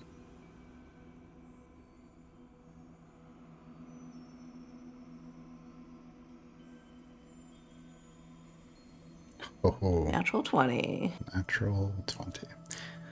Yeah, as you're scouting ahead, something catches your attention. You find like some broken twigs that scrape against a tree, and then some solid kind of footprints in snow powdery enough to hold it pretty well. Scrapes in the ice. You study the situation, and you can almost see it playing out before you. Creature chasing another creature, maybe about the size of horses, if you have to guess by the depth of the print and the height of the scrape. One of them chasing another through here. One of the creatures is cloven stepped. The other one has sharp claws. You kind of are seeing a predator and prey situation playing out, darting back and forth. You see another scrape on the tree, and you can almost see the creatures in your mind weaving through here, as one chases the other. You also realize really distinctly, studying the tracks, and your familiarity with what would be in these woods, these are also creatures you've never seen before. Something new.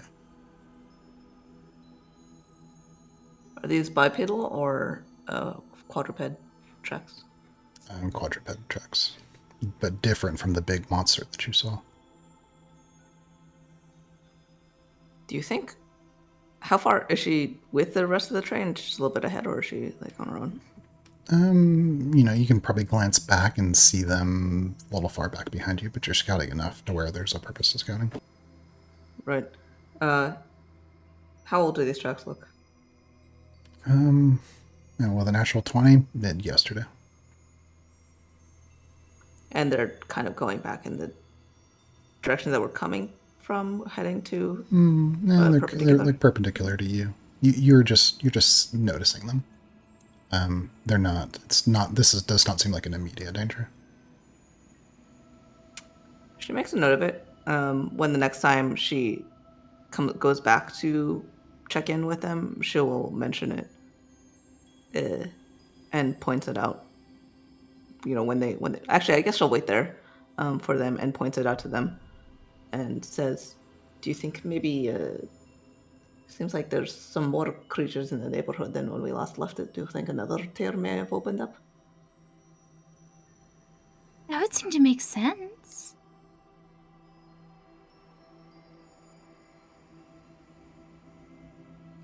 And kind of squints a little bit and says, I don't know much about these, but I've also never seen tracks like this.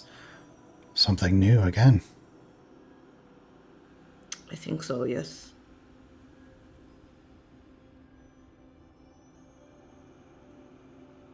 I will say, sort of maybe at that same moment, there's maybe a bird nearby on a branch.